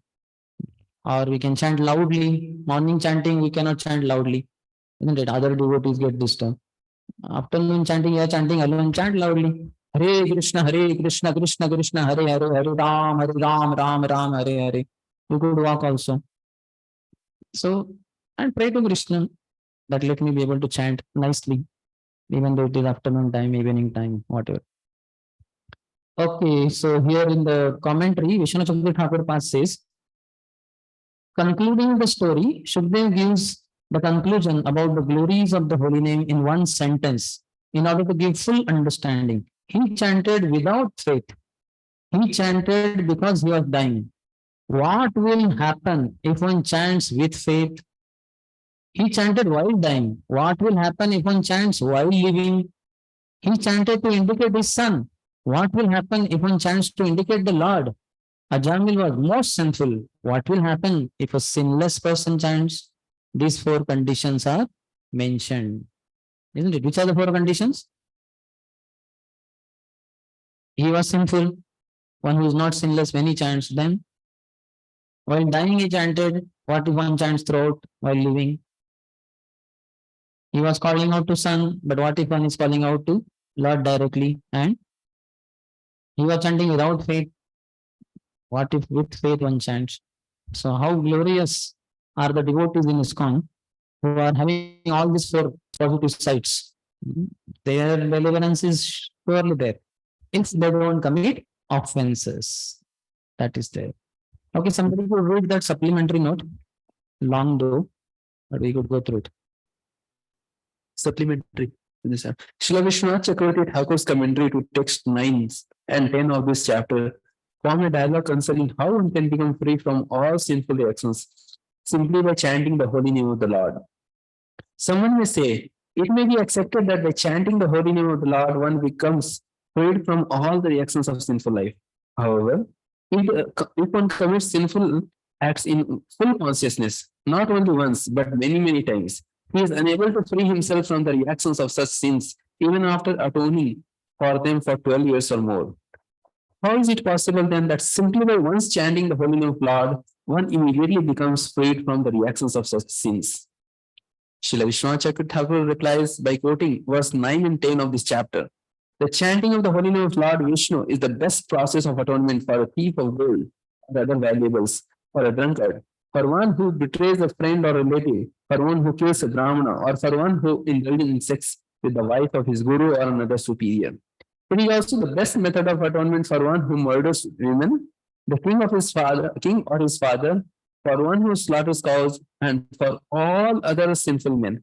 Simply by chanting the holy name of Lord Vishnu, such sinful persons may attract the attention of the Supreme Lord, who therefore considers, because this man has chanted my holy name, my duty is to give him protection. One may atone for sinful life and vanquish all sinful reactions by chanting the holy name, although this is not called atonement. Ordinarily, atonement may temporarily protect a sinful person, but it does not completely cleanse his heart of the deep-rooted desire to commit sinful acts. Therefore, atonement is not as powerful as chanting of the holy name of the Lord. In the Shastras, it is said that if a person only once chants the holy name and completely surrenders unto the lotus feet of the Lord immediately considers him his ward and is always inclined to give him protection. This is confirmed by Sridhar Swami. Thus, when Azamila was in great danger of being carried off by the order carriers of Yamaraj, the Lord immediately sent his personal order carriers to protect him. And because Azamila was freed from all sinful reactions, the Vishnu Guraj spoke on his behalf. Azamila had named his son Narayan, and because he loved the boy very much, he would call him again and again. Although he was calling for his son, the name itself was powerful because the name Narayan is non-different from the Supreme Lord Narayan. When Azamil named his son Narayan, all the reactions of his sinful life were neutralized. And as he continued calling his son and thus chanting the holy name of Narayan, thousands of times, he was actually unconsciously advancing in Krishna consciousness. One may argue, since he was constantly chanting the name of Narayana, how was it possible for him to be associating with a prostitute and thinking of wine? By his sinful actions, he was bringing suffering upon himself again and again. And therefore, one may say that his ultimate chanting of Narayana was the cause of his being freed. However, his chanting would then have been a Namaparad. Namna Balad Yasihi Papuddhi. One who continues to act sinfully and tries to neutralize his sins by chanting the holy name of the Lord is a Namaparadi, an offender to the holy name. In response, it may be said that Azamila chanting was inoffensive because he did not chant the name of Narayana with the purpose of counteracting his sins.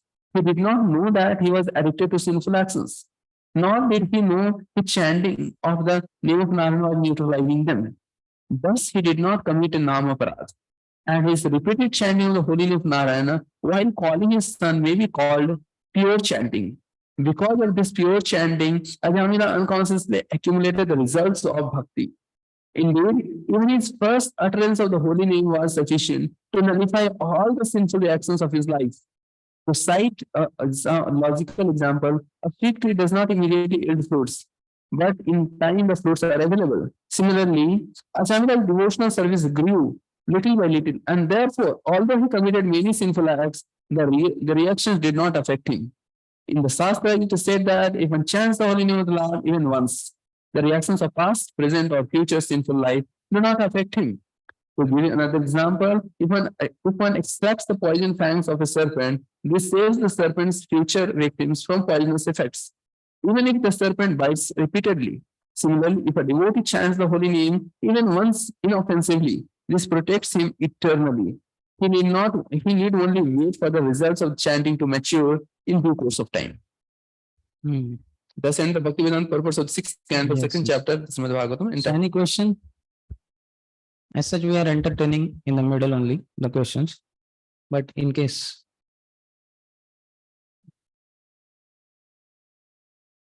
Okay, then should we proceed to 3rd chapter? Online devotees?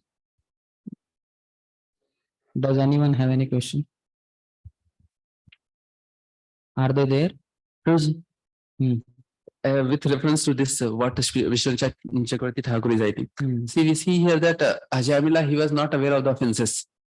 And that's the reason he was not chanting to on the 7th offense to neutralize the. So in one sense, like while preaching, then when we become aware of the offenses, so is it if someone is not aware of the offenses, then it is a better situation for him, because At that stage, yes. That is also called Pratibimba Namabhas, etc. In fact, that is Namabhas chanting. Yeah. And when he becomes a regular devotee, he starts chanting in Namaparad. So degrade ho gaya wo. वैसे नहीं है. That is special Lord's mercy and all that for them, so that they can proceed further. And in fact, they don't know all this thing. Yeah. They just chant inoffensively. And Sanketyam, Parihasyam, Helanam, Stobam. Good. So in one sense, like it is helping them to come gradually. Yes. Come within the fold of devotional practices. Yeah. But after coming, then you have higher responsibility.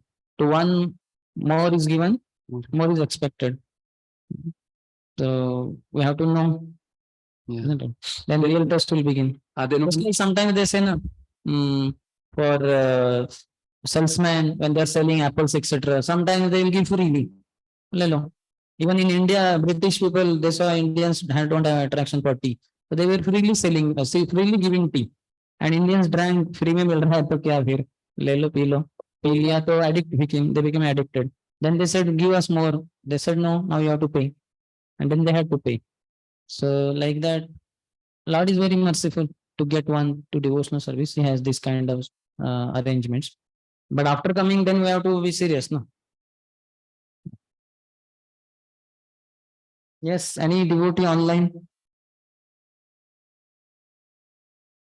There are many devotees. 1, 2, 3, 4, 5. 5 fours are 20. Around 20 devotees are there. 21, huh? One is ourselves only, no? I'm not a devotee anyway. I'm not even fit to become Ajamil Das.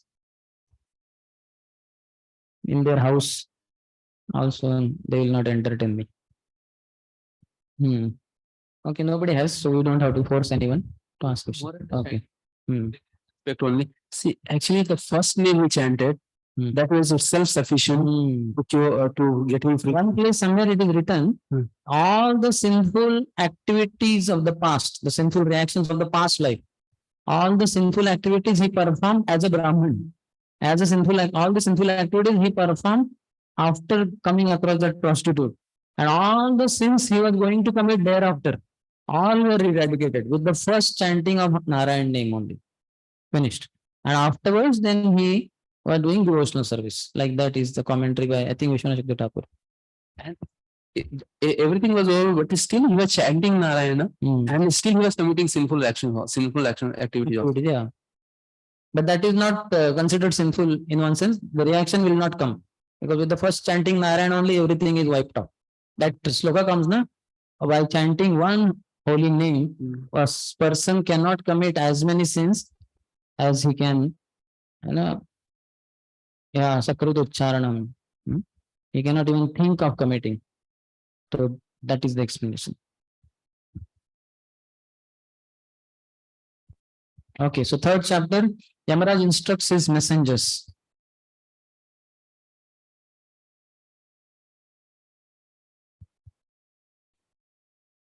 We'll begin. First 10 slokas talk about Yamaduta's questions about the supreme controller. There, it was only mentioned once, as I said earlier.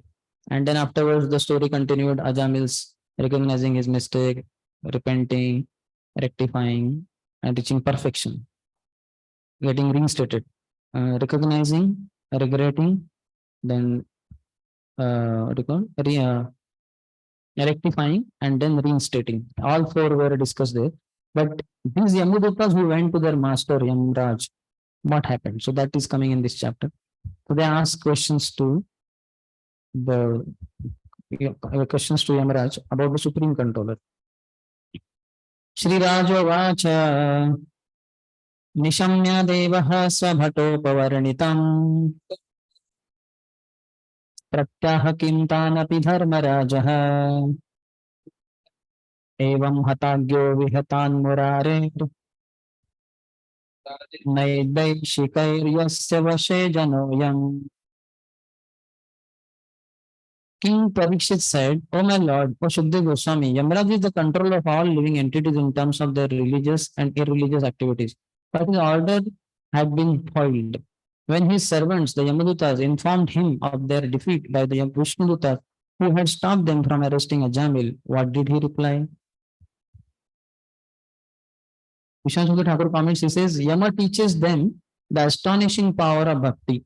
Though Yama was disrespected by the servants of Vishnu and his own servants, he did not become angry, but rather repented that he had not taught his servants about Vishnu.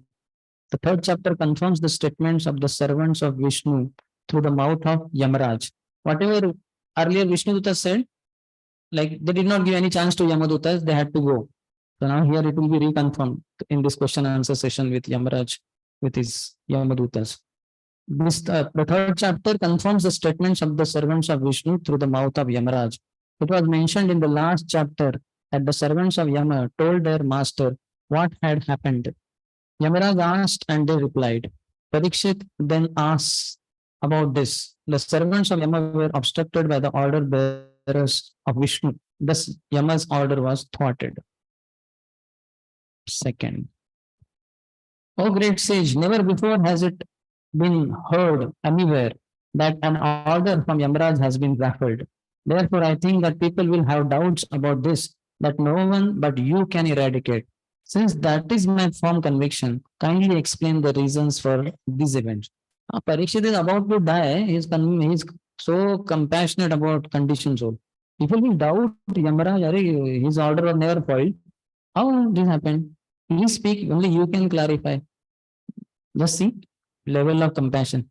If we are a little bit in cough, cold, or some fever, we don't bother about what is happening in the world. We only are, where is that Keshav Gurpa Prabhu, health department? Why are they not picking up the phone? Where is Neil Sundar Prabhu? Where is Yuval Shyam Prabhu? So many authorities. Not even one person coming to health room. Not even one place. And we don't care about whether they slept or not. They themselves, maybe Yuval Shyam Prabhu is in PDC hospital. He's also hospitalized. No, when something goes wrong with our body or something, we become very self-conscious and can't understand what others are going through. But here, Parikshit is, we just can't imagine how he is so much concerned about people in general. Third, Shri Shukdev Goswami replied, My dear king, when the order carriers of Yamaraj were baffled and defeated by the order carriers of Vishnu, they approached their master, the controller of Sayyamani Puri, and master of sinful persons, to tell him of this incident. Fourth, the Yamaduta said, Our dear Lord, how many controllers or rulers are there in this material world? How many causes are responsible for manifesting the various results of activities performed under the three modes of material nature, Sattvagun, Rajogun, and Tamagun? क्या चल क्या रहा है इधर? हाँ, कितने हैं ये? हाँ, कितने एचओडी है? एक डिपार्टमेंट में एक ही तो एचओडी होता है, तो बहुत एचओडी लग रहे. Just to give posts and positions, so many are there or what? They are completely baffled. Fourth, the fourth is purport or commentary. Vishnu Chandra Thakur Pas says, though we defeat all others in the world, we have suffered defeat from the four persons with four arms. After punishing them, we will then bring Ajamil to hell. See the determination. If we cannot do so, we are servants of a firefly. बोलते ना, अगर ऐसा नहीं हुआ तो मेरा नाम भी ये नहीं है कि नहीं? हाँ, वो दास है, लेकिन श्याम जगन्नाथ नहीं हो, श्याम जगन्नाथ दास है. डायलॉग होता है ना सर, जब गुस्सा आता है बहुत आदमी बोलता है अरे ऐसा नहीं. If you cannot do so, we are servants of a firefly. अरे हम क्या फायरफ्लाई के सर्वेंट्स है क्या? हम यमराज के सर्वेंट्स हैं. जहाँ वो विष्णु दूतों को उनको पनिश करके अचानक की उधर लेके आएंगे हेल में. After this, we can no longer serve.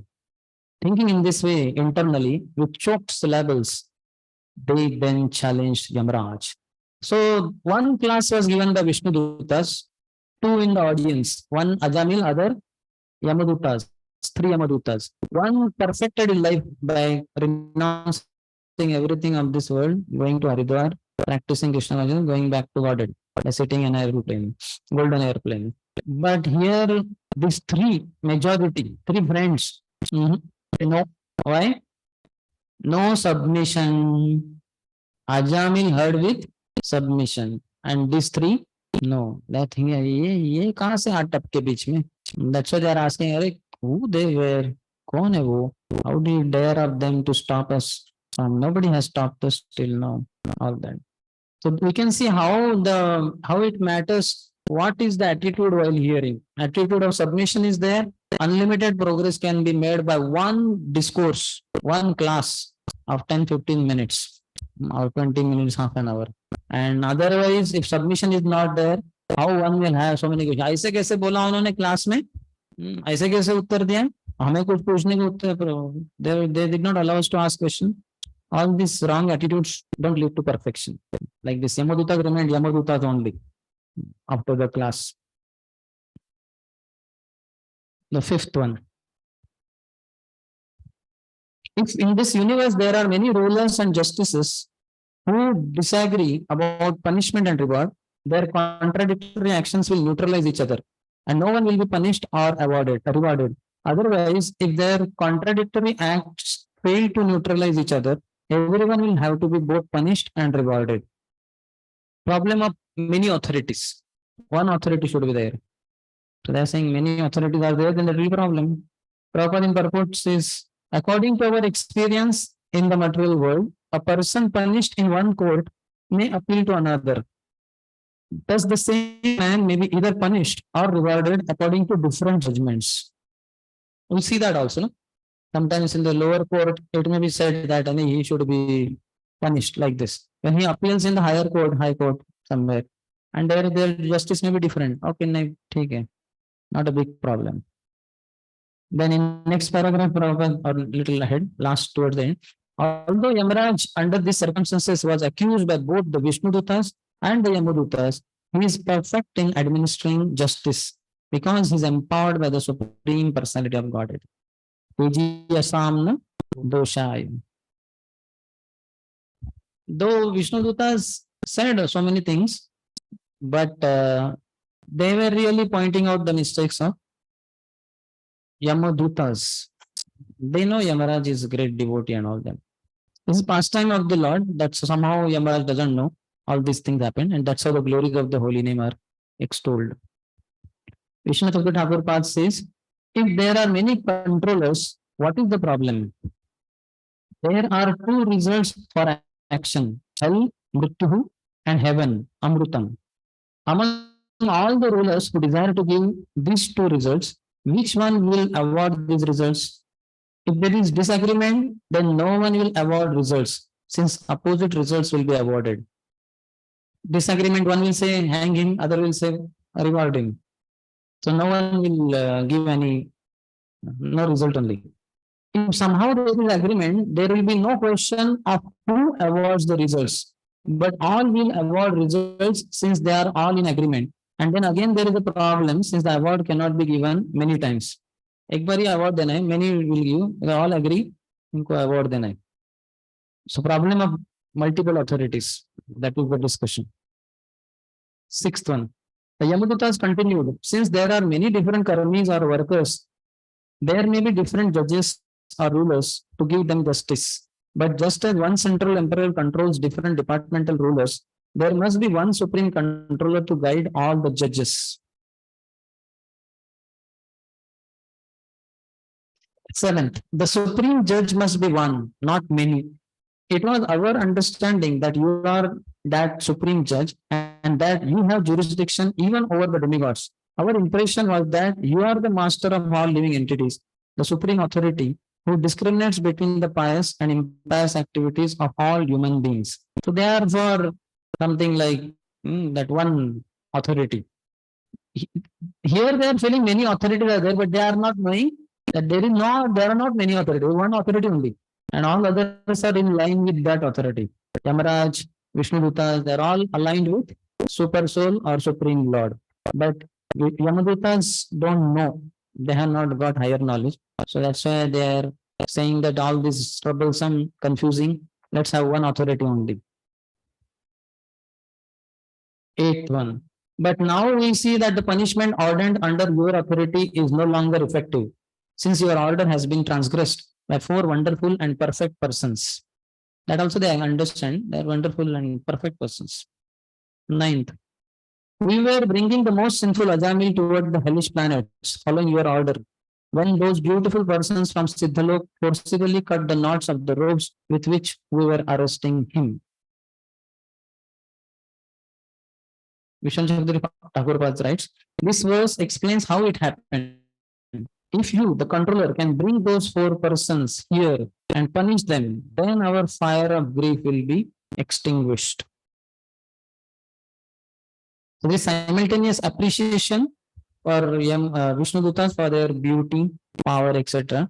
But then also there is some kind of grievance inside the heart of Yamdutas that we were defeated there. We think they were intruders and all that. So they should be brought here and punished. Then we'll be peaceful.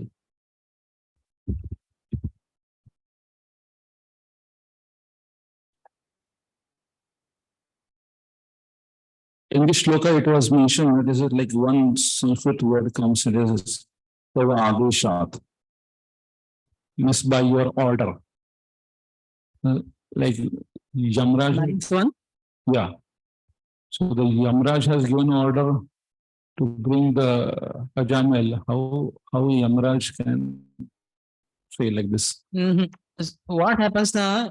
Like it is said, na, Maya Adhyakshena Prakriti Suyate Sa Characharam. The material nature works under my supervision. It is not that every time Krishna tells material nature, hey, come on, Durga, do this now. Bring floods in Orissa and let there be drought in Vidarbha. She is in line with her master. So she knows and she administers, and there is no mistake. But here, by the Lord's arrangement, in general, they know Yamadutas, and they know what do they know? They know the lower Shastras. Based on that, they went. According to lower Shastras, he was highly sinful. He had done all sinful activities. But they did not know Bhagavad Dharma, which they will be, that will be coming little ahead, slightly ahead, when the 12 Mahajanas, etc. discussion comes. So Yamaraj understood, oh, I did not, what do you call, enlighten them in Bhagavad Dharma. Now I need to. So then he tells the glories of the holy name. How when the holy name is chanted by some very sinful person, also he gets rid of all that. The Vishnu were correct only, this, that. He gives them higher understanding. And then he says, who are sinful? Those who never use their head into bow down in front of me, never chant even once. All that he tells, all that. Bring them to me, not this kind of. And devotees, be aware. Don't even look in their direction because they are always protected by the club of the Lord. The club is there with the devotee also. All the discussion will come little later. But the previous cases must be like that, like those who have chanted the holy name. And It's the first case, first time Yamadutas. Could be that this is new set of Yamadutas in this millennium, because they will keep changing. No? They're also jivas, living entities. According to their karma, they will proceed also. Not that for all of eternity, the same Yamadutas. No, that is not that. Every Manvantara and so, they will keep changing. So this set of Vishnu, and this is also from long before that Kanya Kubja and all. Sometimes I think in this or somewhere it is said that this is not even from this universe. So is it for this story or some other story? That is okay, but some other, I don't know whether this story or some other story, but at least it is long before. It is not this Satya Yuga, before this Dwapar Yuga, before that Treta Yuga, before that. It is long, long before.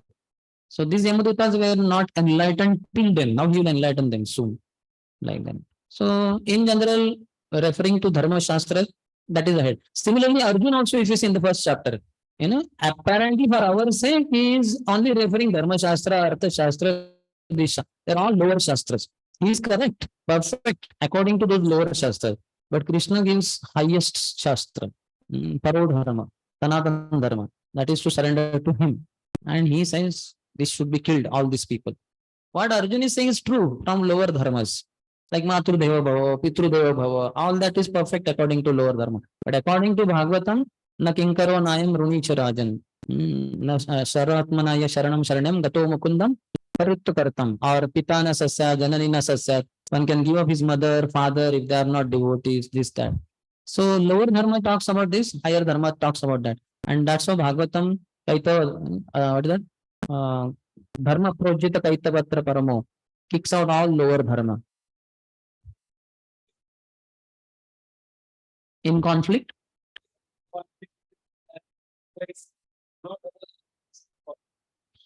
Yeah, those who are not knowing at all about Bhagavad Dharma and all, for them lower dharma only.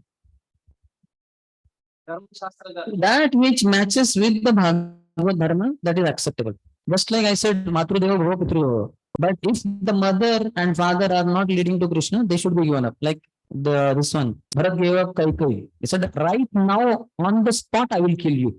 I don't care about people blaming me, saying that, अरे ऐसा कैसा राजा था कि अपनी माँ को मार दिया, पता नहीं कि शास्त्र शास्त्र बोलते स्त्री के ऊपर कुछ हाथ भी नहीं उठाना चाहिए, मारना तो रही दूर की बात हो, I will be अपनी hell with all that. I will immediately kill you. Only one reason I am not killing you, because people will say later, अरे ये वही भरत है, राम का भाई, राम का छोटा भाई, जिसने अपनी माँ की हत्या करी. राम जी का नाम बदनाम होगा इसलिए मैं मार नहीं रहा हूँ, नहीं तो अभी right on the spot I will kill you.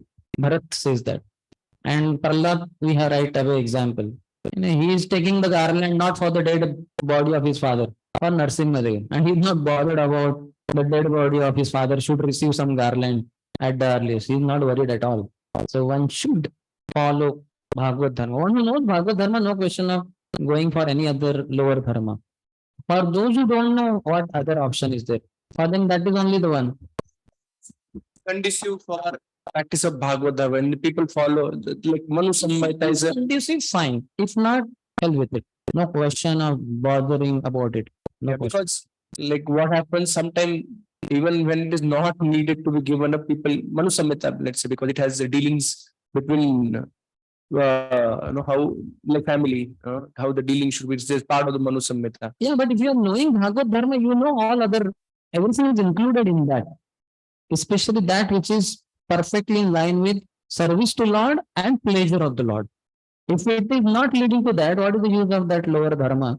Whether Manu Samhita or whatever, whatever does not match with Bhagavad Dharma cannot be No, accepted. most of the times, Prabhuji, the dharma In fact, in the Chaitanya Bhagavat, Vrindavan Das Thakur says, what he says, I don't remember in Bangla, but whatever described in other scriptures, if it is not matching with Bhagavat, then it is, yeah, that that's is like a short portion, but hopefully, because all the dharma shastras also written to make it conducive, a person is situated. for those, it's like, for those who don't know Bhagavad Dharma, for them it. I asked this question to His Holiness, what is his name? Maharaj's name. Okay, what was the answer? Yeah. Maharaj, I asked about Dharma Shastra because ISKCON right now we don't have so much actually. These are not translated so much. So Maharaj telling if you want to Varnashram establishment is very important that the books like Manu Samhita get properly translated and is available. We cannot establish Varnashrama without proper knowledge of Dharma Shastra. They talk about how to deal between. So that's what, those who are not knowing Bhagavad Dharma, or those who are not able to practice, but for them, it's like, see, if you fall down, you should fall down to the mode of business. But Varnashram, because Varnashram also we say that. That's what, if you fall down, you should fall down to Varnashram. No one ever below. I'd asked Shivram Maharaj. Yeah. So, because Varnashram is something I believe most of the devotees, those who are not practicing pure, we are trying to practice pure devotional service, but we are not situated in spontaneous devotional service. So, Spontaneous is not required. We have Vaidhi Sadhan Bhakti. No? What is Vaidhi Sadhan Bhakti? Vidhi, do's and don'ts. My spiritual master has told me these are do's for you, these are don'ts for you. So that's what I follow. I practice pure devotional service, though I am impure. I am not a pure devotee, but I practice pure devotional service because I am rendering service as per my Guru's orders and I am trying to please him. Then I am practicing. Why should I worry about so many Dharma Shastras and so many other Shastras? I am already following them. Just like as devotee, we respect our parents. So I may not say that Matru Deva Bhava, Pitru Deva Bhava, but I respect my parents knowing that they are like 4.35. Yagyatva Punar Moham Mokshasi. What is that? Then you see all living entities are in touch with me. They are my parts and parcels. They are mine. So how are you not mother and father also? And not only mother and father, all others also. Ayam nijaha paravetti ganana lagu chetasam. Udara charitanam tu vasudhaiva kutumbakam.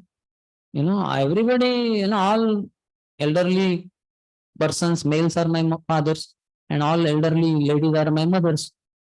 Vasudhaiva kutumbakam. Why only mother and father? So it is not limited to only one person and one man and one female. Certainly, I don't disrespect my father and mother. I respect them, no doubt. But why should I limit myself to only she is like Deva and he is like Deva? And what about other human beings, other elderly people, other elderly females? No. Such details like the details about dealings. See, when you know Bhagavad Dharma, you know everything. You know everything. You become perfect in everything. Because the Lord. Yes, understood practitioners within ISKCON, sadhakas, may not know because they don't know pure devotion. If they hear from Guru, they know everything. Yasya deve para bhaktir yatha deve tarta guru tasyaite kathita yartha prakashante mahatmana. All conclusions of the Vedic scriptures are revealed if you have faith in Krishna and Guru. Faith means not just Guru, Mera Guru, my Guru, Ahe Guru, not that. You have to hear from Guru and follow his instruction. Then you follow all other lower dharmas automatically because you are following highest dharma. You have 2000 rupees note, you have 500 rupees with you, you have 10 rupees, 5 rupees, 1 rupee. Everything is there with you. You don't have to worry. Why Chaitanya Mahaprabhu said that following Vaishnava etiquettes, they are like ornaments. They make him so beautiful. He becomes attractive to Krishna. Krishna is all attractive. He gets attractive to you. Why? Because of Vaishnava etiquette. What are Vaishnava etiquettes? Devotional dealing. What are devotional dealing? Basically, they are the symptoms of Krishna prem. Srimati Radharani. Krishna gets attracted to Radharani only. So these all the Vaishnava etiquettes in us when we follow nicely by hearing from Guru. Then they are parts and parcels of Srimati Radharani. Just like we are parts and parcels of Krishna, our devotion is part and parcel of Srimati Radharani. So Krishna gets attracted to that part of our devotion, Radharani. So when you follow that, Krishna gets attracted to you. How will the whole world not get attracted to you? Will definitely get attracted. So the problem is not that the ISKCON followers don't know Manu Samhita and all that. They don't hear from their Guru. They don't read Prabhupada books. There lies the problem. And if they are not going to take that determined vow that I will hear from my Guru, read from Prabhupada books, then what? Then they will go for Manu Samhita and then there are hundreds of rules. Because I have not read it, Manu, so I'm not able to comment, Prabhuji. But when I asked, he told it's very important. Prabhupada said Varnashram establishing is very important, and Maharaj said if you have to establish Varnashram, then we have to properly translate these books, which is very important, and make it available. We are saying that is not required. That's for them, outsiders who don't know Bhagavad Gita. For ISKCON, he told. Because Varnashram Prabhupada to establish in ISKCON. Prabhupada. That is as far as gross body and subtle body is concerned. The soul, for soul, there is no Varnashram. For soul, there is Bhagavad Dharma alone. But your gross body and your subtle body has a particular psychophysical nature. For better Bhagavad Dharma practice, your gross body and subtle body require some setup, some steady platform. And that is the reason why Varnashram is there. For gross body and subtle body. It has nothing to do with soul. Right. So, because all of us we possess gross body and subtle body. Yes. But you can transcend it by practicing pure devotional service, by following your Guru, by surrendering to Guru order fully. Then you transcend everything. Just like Prabhupada said, we can say the three couples. And now they are not even forget about Varnashram. At least we were born and brought up in some Varnashram. They born and brought up in America. What Varnashram? Nothing. The hippie life, drug addiction, jail was waiting, imprisonment. They went to West, keeping faith in Prabhupada and preached so amazingly powerfully. There might have been some mistake as far as Varnashram, Manu Samhita is concerned in their daily. But because the whole thing was service to Prabhupada and pleasing Prabhupada, it led to perfection not only for themselves, for George Harrison, the whole of UK and whole of the world and creation. Because single pointed attention on Guru Vani. So that is there, then everything is then in that. Just like I give an example of 2000 rupees. When it is not there, okay. For outside world, you cannot expect them to follow Bhagavad Dharma. If you tell anyone no meditating, no gambling, no illicit sex, like Lord Jetland, most of the people will say impossible, forget it. So for them, we have to teach Varnashram. So we should know Varnashram then on their level what to teach. It is not for you. For your gross body, subtle body, as much as you are not on soul plane and you are not surrendered to Guru, then for your gross body, subtle body, some Varnashram points will be required. Because the devotee will always think that I'm not that advanced. I need to follow etiquette. Okay. But then he will say, okay, I'm not advanced, I should hear my Guru. And hearing Guru is enough. He doesn't have to go for Manu Samhita and this Samhita and so many millions of Samhitas are there. That is not required. Yasya deve para bhaktir yatha deve tadava. Only unto those great souls who have implicit faith in both the Supreme Lord Krishna and the Spiritual Master. All the imports of Vedic knowledge are automatically revealed. Because Srila Prabhupada mentioned I couldn't establish the 50% of what I want to Some establish. people say that Prabhupada never said that. So many other things are also there. But I'm not saying Varnashram is bogus and not required. It is required for those who don't know Bhagavad Dharma. And those who are within Bhagavad Dharma, but they are not convinced of it. Then what remains? Because we have this Varnashram ministry in ISKCON, they're trying to. Yes, there is no problem. That is good. Because otherwise, how will you penetrate the vast majority of the society? That's what I'm saying. If you tell them no meditating, no gambling, they will run away. They're not going out, Prabhu. They're trying to establish in ISKCON.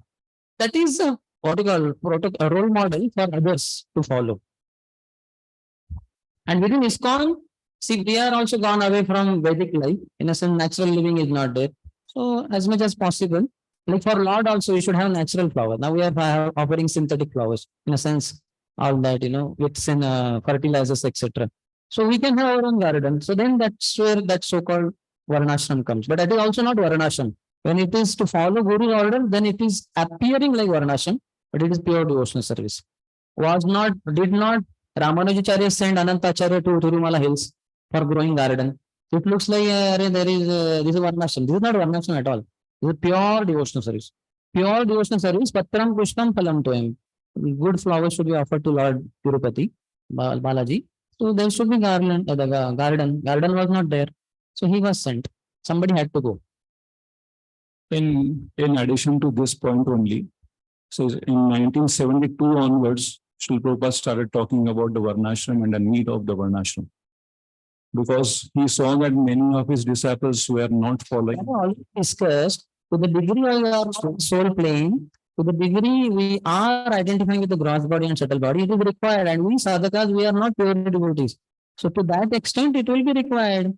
The steady platform for gross body, and just like I'm sitting here, because the earth is steady and this chair is steady, then I can speak steadily. If this is shaking, earth is shaking, earthquake, and this chair is also collapsing, I will have difficulty to speak. But for pure soul, it is not required. Pure soul only Bhagavad Dharma. Yeah, but the gross body, subtle body will require some platform. unless and until we are clearly becoming the pure, and there are always chances of falling down. So if you should fall down to Varnashram, not below. Yeah, and for that also, like as he has asked to the Shivaram Maharaj.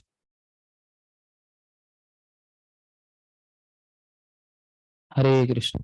Hare Krishna. So as he asked, and the answer he got it there, like the Manusmriti and Manusmrita is required for that. So where is the platform there? Once a person is falling down in a net and he is not knowing what to do, since he has not achieved the highest goal, now he is You specify the audience whom you are talking about. Devotees or outsiders? it is like the Varnashram within the ISKCON is for the devotees. It is not for the outsiders. But if they are hearing from their guru, they have faith in guru. That's the thing that is happening. Like that, why 1972, when Srila Prabhupada himself was there and many of his disciples fall down, that time it was the requirement of Srila Prabhupada within the ISKCON, the Varnashram has to follow. I'm not against it, but you are not getting my point. For the soul, there is only Bhagavad Dharma, no Varnashram Dharma. But for gross body and subtle body, that is required. And we are situated in the gross body, subtle body. So there should be some steady platform, and that is Varnashram. So for those who are not being direct touch with Guru or not being able to receive that instruction with the firm faith, then for them, there is no other option than Varnashram. And for them, the Manusmriti is also required then. That is part of Varnashram only. Manusmriti what? Varnashram is what? Brahman, Kshatriya, Vaishya, Shudra, then Manusmriti also accordingly that only. Yeah. So he like For Manavas, human being, little more specific as per Brahman, Kshatriya, Vaishya, Shudra. We have in the 5 chapters of 7th Canto, 11 to 15, Narad Muni speaking about, that 4 Varnas, 4 Ashramas. So we follow that. And that is perfection then. means like Pure Narad Muni telling. we are in ISKCON, we are talking about the pure devotional service. It's all right for you. But in Gita also there are different cadres are there. It's like Same thing. So Bhagavad Dharma, if not possible, being witness. Yeah. So Gita never recommends passion and ignorance. It condemns that. yeah. But it is like the same thing is there. Like whatever you can grab it, you can grab it. Like where your standard is there, what platform you can practice it. So in the 2nd chapter of the Gita, like Krishna is mentioning about that. See, when outsider is there, you will tell like that. But about you, what? Will you practice Varnashram? Forgetting to hear from your guru? No. It is like the devotees, if they are not able to achieve, then what? So then superiors or guru and hear from them. I am not able to achieve, I'm not getting test in Krishna consciousness. I'm not liking this holy name. I heard so many times it is testy. I don't find any test. I inquire from them submissively, ask questions, render service. Then by their grace, they will reveal the truth and practice Bhagavad Dharma, pure devotional service. They will definitely take care of your some bodily aspects, this, that. You are not getting proper rest. They will give you some tips about that. Your food is not getting digested, constipation. They will do that, but with the sole intention of how you could chant and get test so that you can purify your existence. They will not be so much bothered about your settling here birth after birth through Varnashram, whatever next lifetime you become Brahman, born in India, in Brahmin family, in some Goswami family in Vrindavan, so that next lifetime you'll have peaceful mind and you can have some taste in holy name. They will never guide you like that. They will guide you in this life with all the conditioned material, gross body and subtle body, how you could perfect. And that is possible only by surrendering to pure devotee spiritual master in Parampara. Because he only carries that potency. Nobody else in the outside world in the creation. Only he has the power. Krishna se tomar, Krishna dite paro, tomara shakati ache. Ami to kangal, Krishna boli, dhait tava pache pache. That should be our approach. But I'm saying that for outside, like farmers are there, they're giving up farming and they're going for trucks and so many drivers. So we can naturally recommend, Are bhai, tumhara hai field. Why don't you go to hometown and cultivate and all that? And within ISKCON also, I already give example of Anantacharya and others. Like we have our own garden. It's the best thing. We will not use any fertilizers. We'll have natural gomutra, gobar, etc. And naturally grown flowers we'll offer to Radha Vrindavan Chandra. Sometimes they may be not so beautiful looking like outside, artificially prepared, but no problem. They are made with love and devotion. generally the devotees leave the pure practices because they lose faith on the Guru, or they lose. So let us do some. So that's why it was like the discussion was happening. I was like that. So those gurus should have followed their guru, whether Prabhupada or Prabhupada disciple. They should approach some senior. They did not approach. Why did they not approach? We have to find out. And let us not commit those mistakes in our own lives like that. What I understood from this discussion is, am I correct? That as for me, sadhaka, hearing from a spiritual master and reading Prabhupada books is sufficient enough. And I should take shelter of or help of Varnashram as long as it's supporting my practice of pure bhakti, which Guru has given, Prabhupada has given. Not just follow my guru. That's all. No need of worrying about Varnashram. And within Guru's instruction only, the Varnashram kind of principles will be there.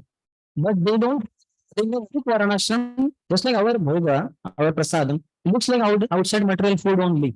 What is the difference between rice in Radha Vrindavan Chandra temple DT kitchen and the rice in the outside hotel? Appearance wise, no difference at all. Both are basmati rice. But in levels, there is gulf of difference. That is bhoga, bhunjati to agam papam, pachan, they will go to hell by eating that. Whereas by honoring Krishna Prasad of Radha Vrindavan Chandra Mahaprasad, one will go to Golo Vrindavan. So I follow what my guru says. And within that, he knows I have gross body. I'm not a pure devotee. So he will do me, like I told, example. He will tell you take rest early. You are feeling sleepy in japa. So these are all Varnashram like principles. But that is not truly Varnashram. That is Bhagavad Dharma because pure devotee speaking. That's why faith in Guru and Krishna. That is the hallmark of pure devotion. And for such a person only, the Vedic principles will be revealed. One who gets stuck in Varnashram, he will not be able to get. So, books you read, there you'll get some principles of Varnashram. Prabhupada says just one cow and some 4 acres of land, something like that. That is enough.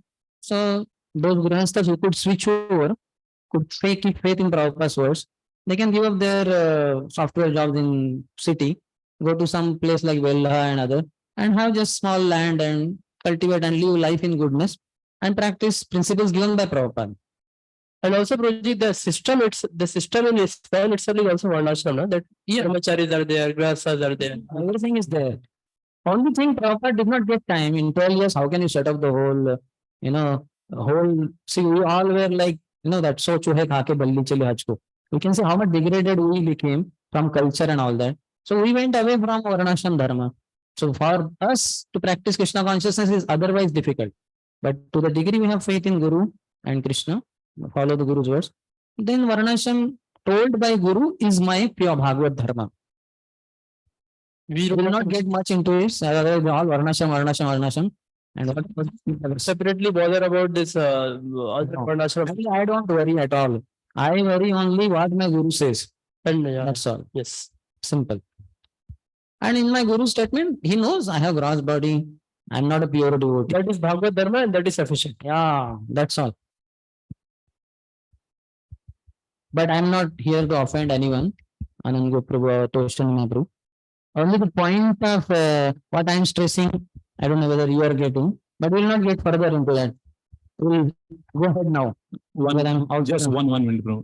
Like we are also not against or something, but the ISKCON has seen in history the need of the Varnashram also. And my stand remains the same. My spiritual master will design my life, and that will take care of my gross body and subtle body, which others may perceive as Varnashram, but it is not at all Varnashram Dharma, it is Bhagavad Dharma. And anyway, this Varnashram Dharma and many other dharmas, they are anyway included in Bhagavad Dharma, which is the highest Dharma. Savai Pumsam Paro Dharma Yato Bhaktir Adhokshaje. So my spiritual master will see what is good for me.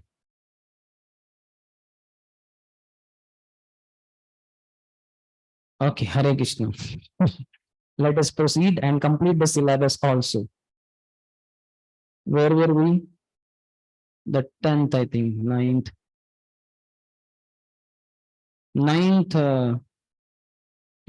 10th. As soon as the sinful Ajamil uttered the name Narayan, these four beautiful men immediately arrived and reassured him, saying, do not fear, do not fear. We wish to know about them from your lordship. If you think we are able to understand them, kindly describe who they are. Purport. The order carriers of Yamraj, being very much aggrieved because of their defeat by the four Vishnudutas, wanted to bring them before Yamraj and, if possible, punish them. Otherwise, they desired to commit suicide. Before pursuing either course, however, they wanted to know about the Vishnudutas from Yamaraj, who is also omniscient.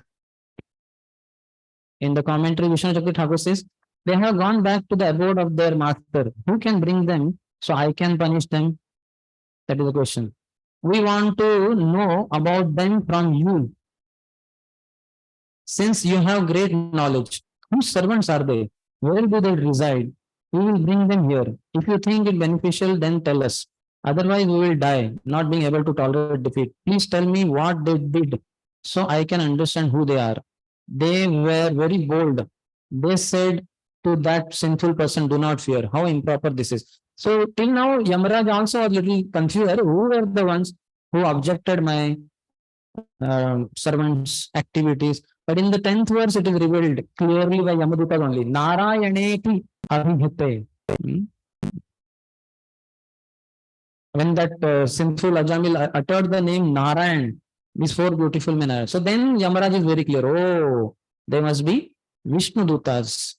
What my servants are talking about. They know something, like they said, no, you are Siddha Purusha, Siddha Loka, but they don't know clearly. Now it will be revealed to them. That's why Yamaraj has to give now all these details. Now 11 to 21, 11 verses talk about Yamaraj explains the position of the supreme controller, devotees, and Bhagavad Dharma. Three things: supreme controller, devotees, and Bhagavad Dharma in these 11 verses. Shri Shukdev Goswami said, thus having been questioned, Lord Yamaraj, the supreme controller of the living entities, was very pleased with his order carriers because of hearing from them the holy name of Narayan. He remembered the lotus feet of Lord and began to reply. So before giving a class, one should remember the lotus feet of the Lord, Guru, Vaishnavas, and he did it perfectly. In the purport, Prabhupada says, Yamaraj has to deal with men who are all sinful and who can hardly understand Narayan.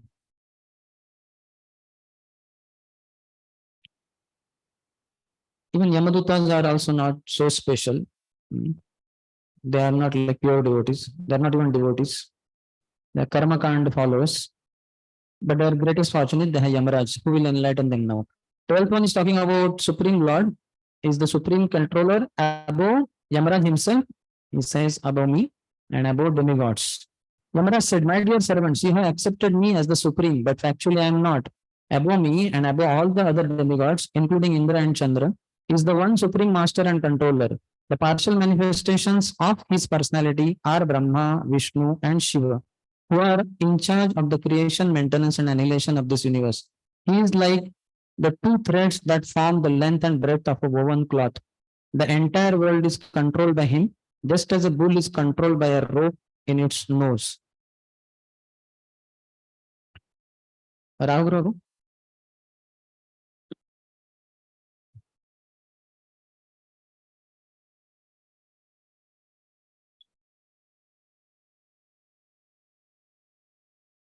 In the purport, Prabhupada says Yamaraj is in charge of some of the moving living entities, namely the human beings, but the animals who are also move are not under his control. Only human beings have consciousness of right and wrong, and among them, only those who perform sinful activities come under the control of Yamaraj. So he uses the word Otam Protam. Anybody knows Otam Protam? Horizontal and vertical. So it's in the cloth. Like all of us are wearing kurta dhoti. If you now it look like a cloth, but actually it is formed by threads. So some threads go horizontal, some threads go vertical, and they go in such a interwoven fashion. That's how the cloth remains intact. So like that whole universe is because of Lord, who is like this horizontal and vertical threads. So Madhacharya explains that the word Otam Protam refers to the cause of all causes, Krishna.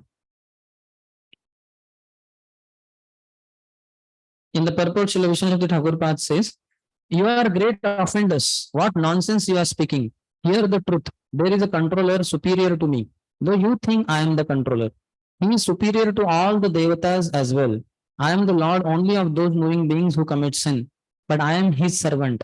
He is the Lord of all of us. Who is he? Within him exists the universe, like a cloth with threads woven lengthwise and crosswise. From his expansions, Vishnu, Shiva, and Brahma arise creation, maintenance, and destruction. All exist under his control like a bull with a rope in his nose. 13th. Just as the driver of a bullock cart ties ropes through the nostrils of his bulls to control them, the Supreme Personality of Godhead binds all men through the ropes of his words in the Vedas, which set forth the names and activities of the distinct orders of human society, Brahman, Kshatriya, Vaishya, and Shudra. In fear, the members of these orders all worship the Supreme Lord by offering him presentations according to their respective activities. In the commentary, Vishnu Chakra Thakur says, all people are bound by the chains of names such as Brahman and actions such as sacrifice. So all this is given by the Lord, who should do what. So everybody is bound by his orders, just like a bull is bound by the rope through his nose. 14 to 16, 3 verses talk about no one can understand the Lord.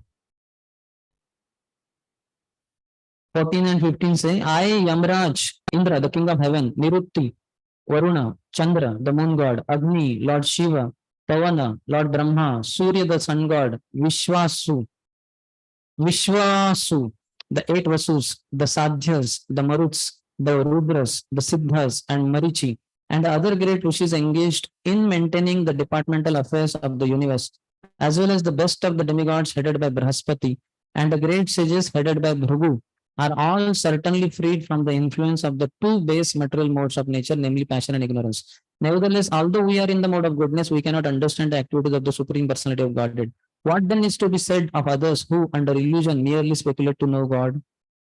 So he's saying nobody can understand. The sages, demigods, and all that.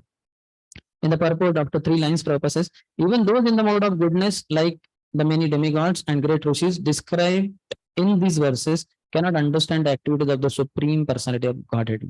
In Bhagavad Gita, Krishna, Arjuna says to Krishna, 10.11 or so, that what he says? Param Brahma, Param Dhama, Pavitram Paramam Bhavan, Purusham Shashvatam Divyam Adidevam Ajam Vibhum Ahustam Rishayas Sarve Devarshis Nardastata Asito Devala Vyasa Swayam Chaiva Brahmishi Me Sarvam Etadrutam Manne Yanma Vadasi Keshava Nahite Bhagwan Vyaktim Vidur Devana Danava. Oh Lord, yourself cannot be understood, your personality. Vidur Deva. Vidu means to know. Deva, demigods cannot understand. No Danava. And the demons also cannot understand. So to understand the Lord is not so easy. One cannot understand by speculation and through so many other. Where was it? तो locker only उधर ही बोला मैंने. ठीक है, no problem. I heard then he says after nahi asya kasyadit parichit. Indeed, by speculation one will be bewildered. Muhyanti. I'll do. So that is. Vishwanath Chakravarti Thakur Pas says the Lord is not only superior to me, but he is superior to everyone, including Brahma. Though we know everything, we do not know when or what the Lord will do. Ihitam means what he wants to do.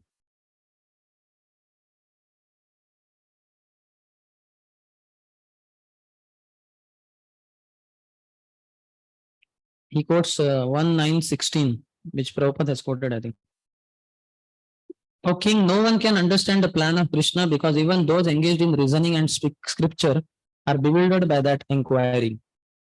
Though we are not influenced by Rajas and Tamas, we are touched by Sattva, which is also Maya. Sattva is also Maya.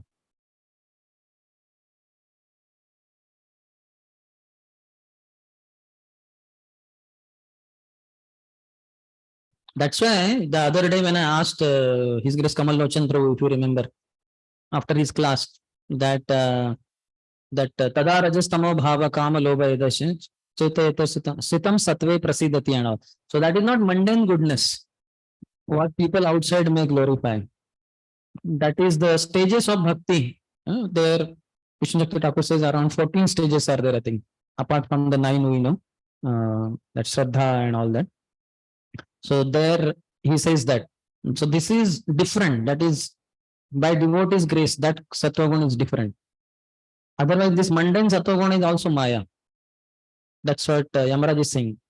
Though we are not influenced by Rajas and Tamas, we are touched by Sattva, which is also Maya. 6. Mundane goodness. And what we have is, that is the stages of devotional service is saying. Now I don't know technical details. We'll have to read Vishnu Thakur's commentary only. But that is not like goodness the way outside it is.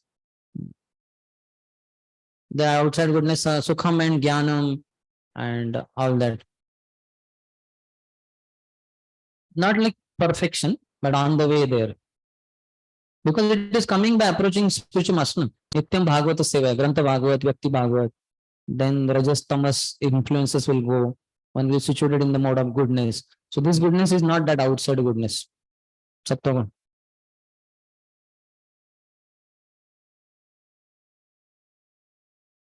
So that is that goodness. Yeah. But here by approaching Grantha Bhagavat and Vyakti Bhagavat, different influences. The Sattvagun is different.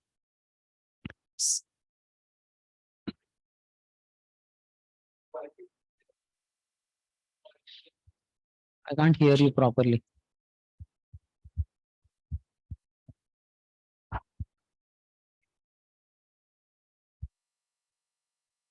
The goodness qualities are also there, no? Mundane goodness qualities. So they are there, but when somebody performs devotional service, then those good qualities come. So they are different. Then that also we can understand like that. Because that has come because of serving Guru, by serving Krishna like that. That what is it? Samasate Suraha. Yes, Sarver Gunis Tatra Samasate Suraha. All the qualities of the demigods. But still demigods qualities are also that Sattva is Maya. Whereas devotees is special. those good qualities and this a difference. But they may appear like Same. like demigods qualities. 16 talks about living entities also cannot understand. When sages cannot understand, demigods cannot understand, how will the living entities understand? But he's telling that. As the different limbs of the body cannot see the eyes, the living entities cannot see the Supreme Lord, who is situated as the super soul in everyone's heart. Not by the senses, by the mind, by the life air, by thoughts within the heart, or by the vibration of words can the living entities ascertain the real situation of the Supreme Lord. So no matter what you use, all expertise, nothing is possible, helpful to know the Lord. Towards the last line, Prabhupada says, although one cannot see the super soul in one's heart through sensual activities, his direction is necessary and he's guiding us. Mattah smritir jnanam apohanam cha. Then 17th and 18th talk about qualities of the Vishnudutas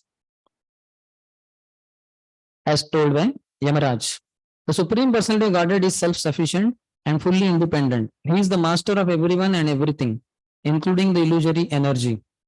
He has his form, qualities and features, and similarly his order carriers, the Vaishnavas, who are very beautiful, possess bodily features, transcendental qualities, and a transcendental nature almost like his. They always wander within this world with full independence.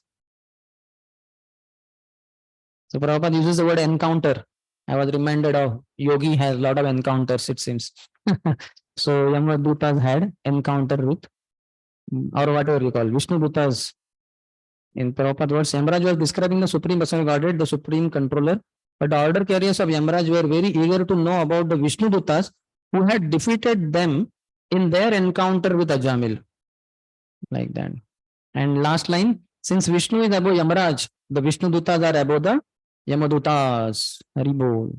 Persons protected by the Vishnu Dutas therefore cannot be touched by the Yamadutas. So choosing a glorious master is very important. You automatically become elevated, isn't it? Like recently somebody was giving example that somebody may be under Sarpanch from village or something, but he becomes the personal servant of Prime Minister or something like that. Then are the Sarpanch rule applicable to him? No. He has become very great. Sarpanch will go and bow down to him. Though he in audacity should not think I am very great, but he has been elevated to a very high position because he has chosen the supreme, as far as material hierarchy goes, supreme master, the Prime Minister of India or Prime Minister of a country. So since Vishnu is above Yamaraj, the Vishnu Dutas are above the Yamadutas. That anybody remembers that shloka of Yamunacharya? Bhavantam charantam. Anybody knows? Sanat Jivitam. What is that? He says it's like Paharsha Ishami. It's like I will be very happy to have a master like you, fitting master like you. Anath becomes Sanat. So by choosing Krishna as our master or Prabhupada as our master, Prabhupada is the commander in chief of Lord Chaitanya's army. That's why we'll be undefeated. Anywhere you go on planet Earth and you preach Krishna consciousness boldly, you cannot be defeated by anyone. Even Yamadutas cannot defeat you. Prabhupada says the preacher of Krishna Katha is beyond the clutches of death. Even Yamadutas, Yamaraj will not. Yamaraj as a devotee will help us. But even otherwise, you cannot be defeated by anyone. In commentary, Vishnu Chakra Thakur says, Prayana mahoharaha means very attractive. This implies that the servants of Yama are not attractive. They said they were very attractive. If you make Vishnu Dutas and next to them Yamadutas, you can see Vishnu Dutas are very beautiful. Sometimes we can see our photos before coming to Krishna. Somebody bada mooch, bada दाढ़ी और ऐसे कभी-कभी लगता है कि गुंडा था क्या भाई. बहुत ये बाल वगैरह ऐसे. लेकिन अभी देखेंगे तो he looks so beautiful. Prabhupada says also that in description of autumn season in Krishna book, maybe in Bhagavatam also, that these devotees when they wear saffron robes and kantimala and big bag around and tilak, they appear like Vishnu Dutas descending from Vaikuntha. So all of us are pura क्या कहते हैं हमारा पूरा reformation is taking place. So we are very fortunate. 18th. The order carriers of Lord Vishnu who are worshipped even by the demigods possess wonderful bodily features exactly like those of Vishnu who are very rarely seen. The Vishnu Dutas protect the devotees of the Lord from the hands of enemies, from envious persons, and even from my jurisdiction, as well as from natural disturbances. See, so your Adhyatmic Adi Bhautik Adi Devi Klesh is taken care of by Vishnu Dutas. From the hands of enemies, that Adi Devik, from envious persons. That is also, Adi Bhautik, envious person, and even from the my jurisdiction, that Adi Devik, and natural disturbances. And Adhyatmic also they will take care. Body also they will take care. But only we have to surrender to Vishnu Dutas, devotees. Prabhupada in the purport talks about in all kinds of danger, they should be confident of their protection by the Vishnu Dutas. Who should be confident? Devotees. Sometimes, before that, sometimes the members of the Krishna Consciousness Society are afraid of the impending danger of the world war and ask, what would happen to them if a war should occur? हम सबको डर लग रहा है China America war और China Russia Ukraine war is going on and maybe India China war. In all kinds of danger, they should be confident of their protection by the Vishnu Duttas or the Supreme Personality of Godhead, as confirmed in Bhagavad Gita. Kaunteya pratijanihi namehe bhakta pranashyati. Material danger is not meant for devotees. Haribol, devotees. Are we devotees? If we are devotees, for us, material danger is not there. Not at all. So we should have faith in Prabhupada. This is also confirmed in Srimad Bhagavatam. Padam padam yat vipadam na teshat. But what is the first line? Samashritaye padapallava plavam mahat padam punya yasho murare bhavam sa padam param padam yat vipadam na tesham. So those who take shelter of Vishnu, they are described in the first line. They take shelter of Lord's lotus feet. They are like boat, and they cross all the dangers of the material world.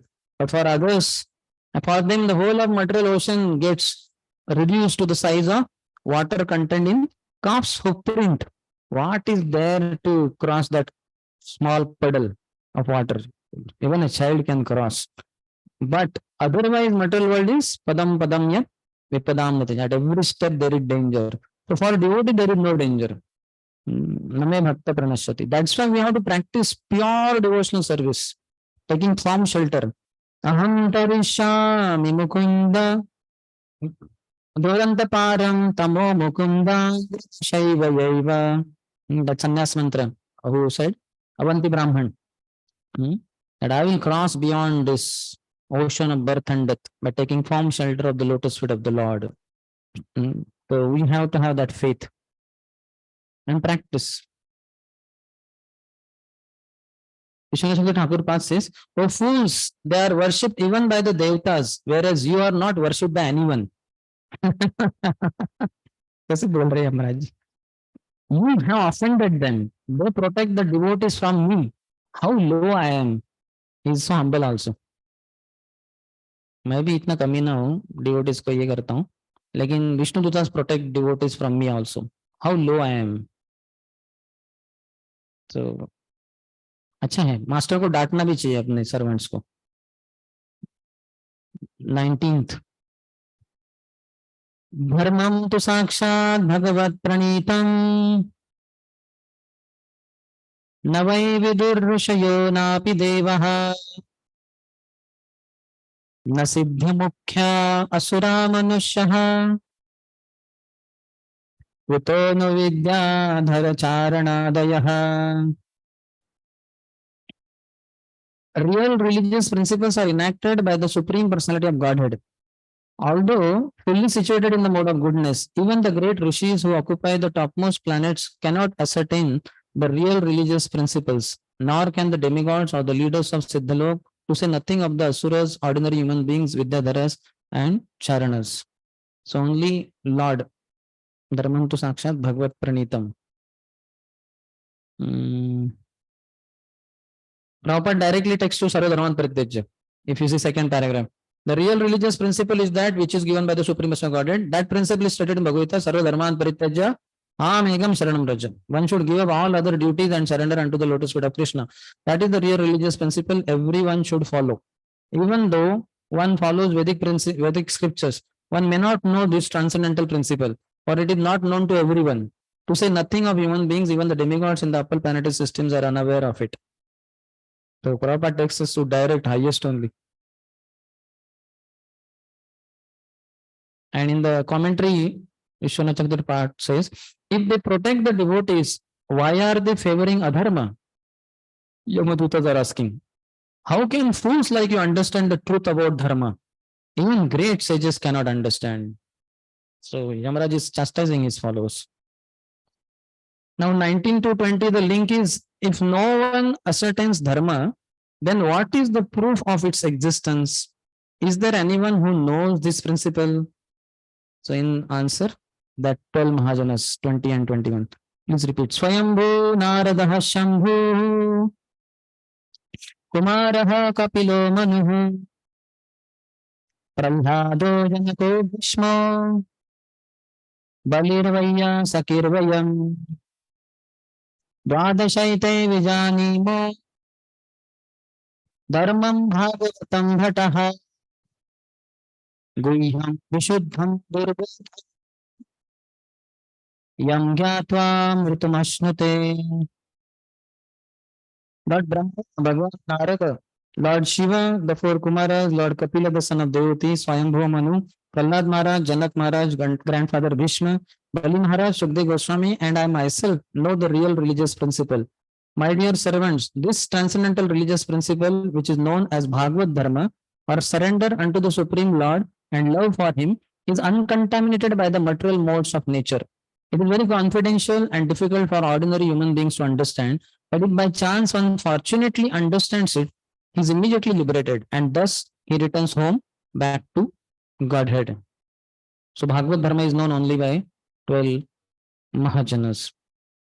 One of them is Yamaraj. And how humble he is. He is putting himself as the last. Balir Vaya Sakir Vayam, my humble self. So this is the way one should present also. He is not पहला अपना नाम ले सकते थे, मैं फिर स्वयंभू नारद शंभू नहीं, एंड में एकदम. What? Yeah, because living entity has a lot of contamination, no? The desire to enjoy and all that. How would they understand? Only one who is in love with Krishna, he can only understand. And these are the pure devotees. They are in fact, the three are directly in parampara, I mean, so the parampara, what you call, initiators only. Lord only has chosen Swayambhu, Narada, Shambhu. That also we can see how the three Sampradaya Acharyas, Brahma Sampradaya, Rudra Sampradaya. Narada's name is there, Kumar is fourth. Narada is telling next. Swayambhu, then Narad comes in that Sampradaya only. But Narad is special, so he's taking Swayambhu along with that Narad. But then next immediately Shambhu and Kumaraha. So three paramparas are immediately covered in the four Mahajanas. It is not so easy. Living entity will not come to that conclusion. Bahunam janmanam ante jnanamam mam prapadate. Otherwise he'll be surrendering here, surrendering there. This will help me, that will save me. That only goes on. To come to that conclusion, that requires Sharanagati, pure devotee only. He said, no? Amitava nitya dasa janino yeba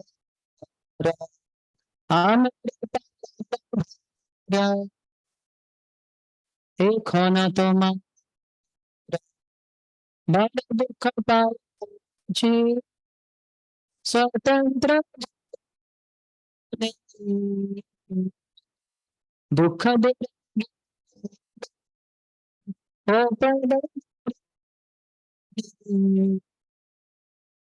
So one will want independently. Jiva has left Vaikuntha for his independent sense gratification plan, and he will get only dukkha, dukkha, dukkha. And after a long time, he'll understand Krishna is my maintainer. I can't Prabhu, no, that Janinu ye bar. You are my master now. Now I have understood. So that is known only to those who are pure devotees. And pure devotees are very few. In the commentary, Vishnu Chakra Thakur Pas says, if no one knows dharma, then what is the proof of its existence? We know dharma, but have not clearly indicated this in the Smriti Shastras we have written. Who is saying? Yamaraj is only saying, I think. We know dharma, but have not clearly indicated this in the Smriti Shastras we have written. They only have written. Why? It is secret. Because of being the supreme truth, it is established, but in a covered way. It is explained in the 9th chapter of Gita and later with Sarva Guhyatamam Bhuyam Shrunu Me. Hear from me the most secret knowledge. 18.64. This dharma is beyond the gunas, Vishuddham. It is difficult to understand because it is not to be mentioned in the Smriti Shastras dealing with the gunas, and because it is difficult to understand by a mind contaminated with the faults like interpreting the meaning, arthavad, committed by people following karma. So Vishnu Thakur has used all those words which are there. Durbodham, Vishuddham, Guhyam. So Smriti Shastras don't talk about all this. Though they only have written. Just like Shiva has two sides. For materialistic worshippers, he has to give them those material benefits. But for devotees, he is Vaishnavanam Yatha Shambhu. He is a pure devotee. He will avoid Krishna only. So similarly, many of the demigods have to write this Smriti Shastras and all that. In that, this Bhagavad Dharma, highest, Guhyam, secret, Vishuddham, purest, Durbodham, very difficult to understand, will not be so easily written. For that, in Parampara only one has to take shelter of pure devotee spiritual master, hear from him, serve him, and ask questions. Then he reveals that confidential truth. Then 22nd to 30, these 9 verses talk about Yamaraj glorifies the chanting process. Etavaneva lokesmin pumsam dharmah parasmrutah bhakti yogo bhagavati tannama grahanadibhi. In purport, Prabhu says, after 4 or 5 lines, the supreme religion is that which teaches its followers how to love the supreme personality of Godhead, who is beyond the reach of experimental knowledge. We don't keep experimenting. We just take direct conclusion of pure devotees and Krishna given in pure Bhagavad Dharma. Otherwise, experimental knowledge will take long time. And after Shravanam Kirtanam, he says, after chanting the holy name of the Lord and dancing in ecstasy, one gradually sees the form of the Lord, the pastimes of the Lord, and the transcendental qualities of the Lord. So see, all these things should happen to us. Now we should be able to see the form of the Lord, and pastimes we should enter, and qualities. But for that, what is the first recommendation? Chanting the holy name of the Lord and dancing in ecstasy. How many of you feel that you are dancing in ecstasy? What is the degree of that dancing, ecstasy? How many of you feel more than 50% of ecstasy you have? Okay, you are not pure devotee, but ecstasy, which dance ecstatically. Raise your hand. Child. You have to be, I think, leading Sankirtan. You also lead Sankirtan nowadays. You should also raise your hand. Let us glorify PDC. PDC in charge. And yourself. Yeah. More than 60% ecstasy. Jai. More than 70%. 80%. 90%. 99%. Okay, good. We should put our heart and soul as if you are going to die before the Kirtan ends, or when Kirtan ends, hey Om Vishnupad, आपका वो इसकी 4 लोगों के कंधे पे आपको उठना है, ऐसे डांस करना है. ये मेरा लास्ट कीर्तन है, लास्ट डांसिंग है. इसके बाद अगले बॉडी में डांस करने को मिल सकता है. तो we should dance in ecstasy. We should put our heart and soul. नहीं तो हम ऐसे, मेरा बॉडी में ये problem, I did not get rest in the night. क्या है मैं? So all these problems we have to overcome. And we should pray to Krishna. Please accept me. Please help me, O Lord. Let me not be on the bodily platform. I want to serve you That song of George Harrison, amazing. I don't know how he wrote it. Looks like pure deodorant. I want to see you. Then what? I want to feel you. Eh? It takes so long, my Lord, my sweet Lord. So amazing. So we should also feel like that. We don't have to sing in that tune. Don't bring guitar in ashram. But the feeling should be there. It takes so long. Takes so long because I am so slow. I am so crazy fellow like that. So it should happen. Prabhupada is very clearly. If you want, you can underline this. After chanting the holy name of the Lord and dancing in ecstasy, one gradually sees the form of the Lord, the pastime of the Lord, and the transcendental qualities of the Lord. So one of the best ways is to hear Katha. In Katha, you will find you are there. You enter there. And so then Radha Kund, Shyam Kund, some discussion is going on. So you can see our mind goes there. So it's very nice meditation. Hearing Katha text is there. 23rd. Namocharanam Mahatmyam Harehe Pashyata Putraka Ajamilopi Neva Mrityupashad Amuchyata. My dear servants who are as good as my sons, just see how glorious is the chanting of the holy name of the Lord.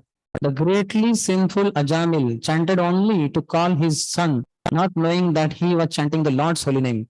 Nevertheless, by chanting the holy name of the Lord, he remembered Narayan, and thus he was immediately saved from the ropes of death. Read the purport.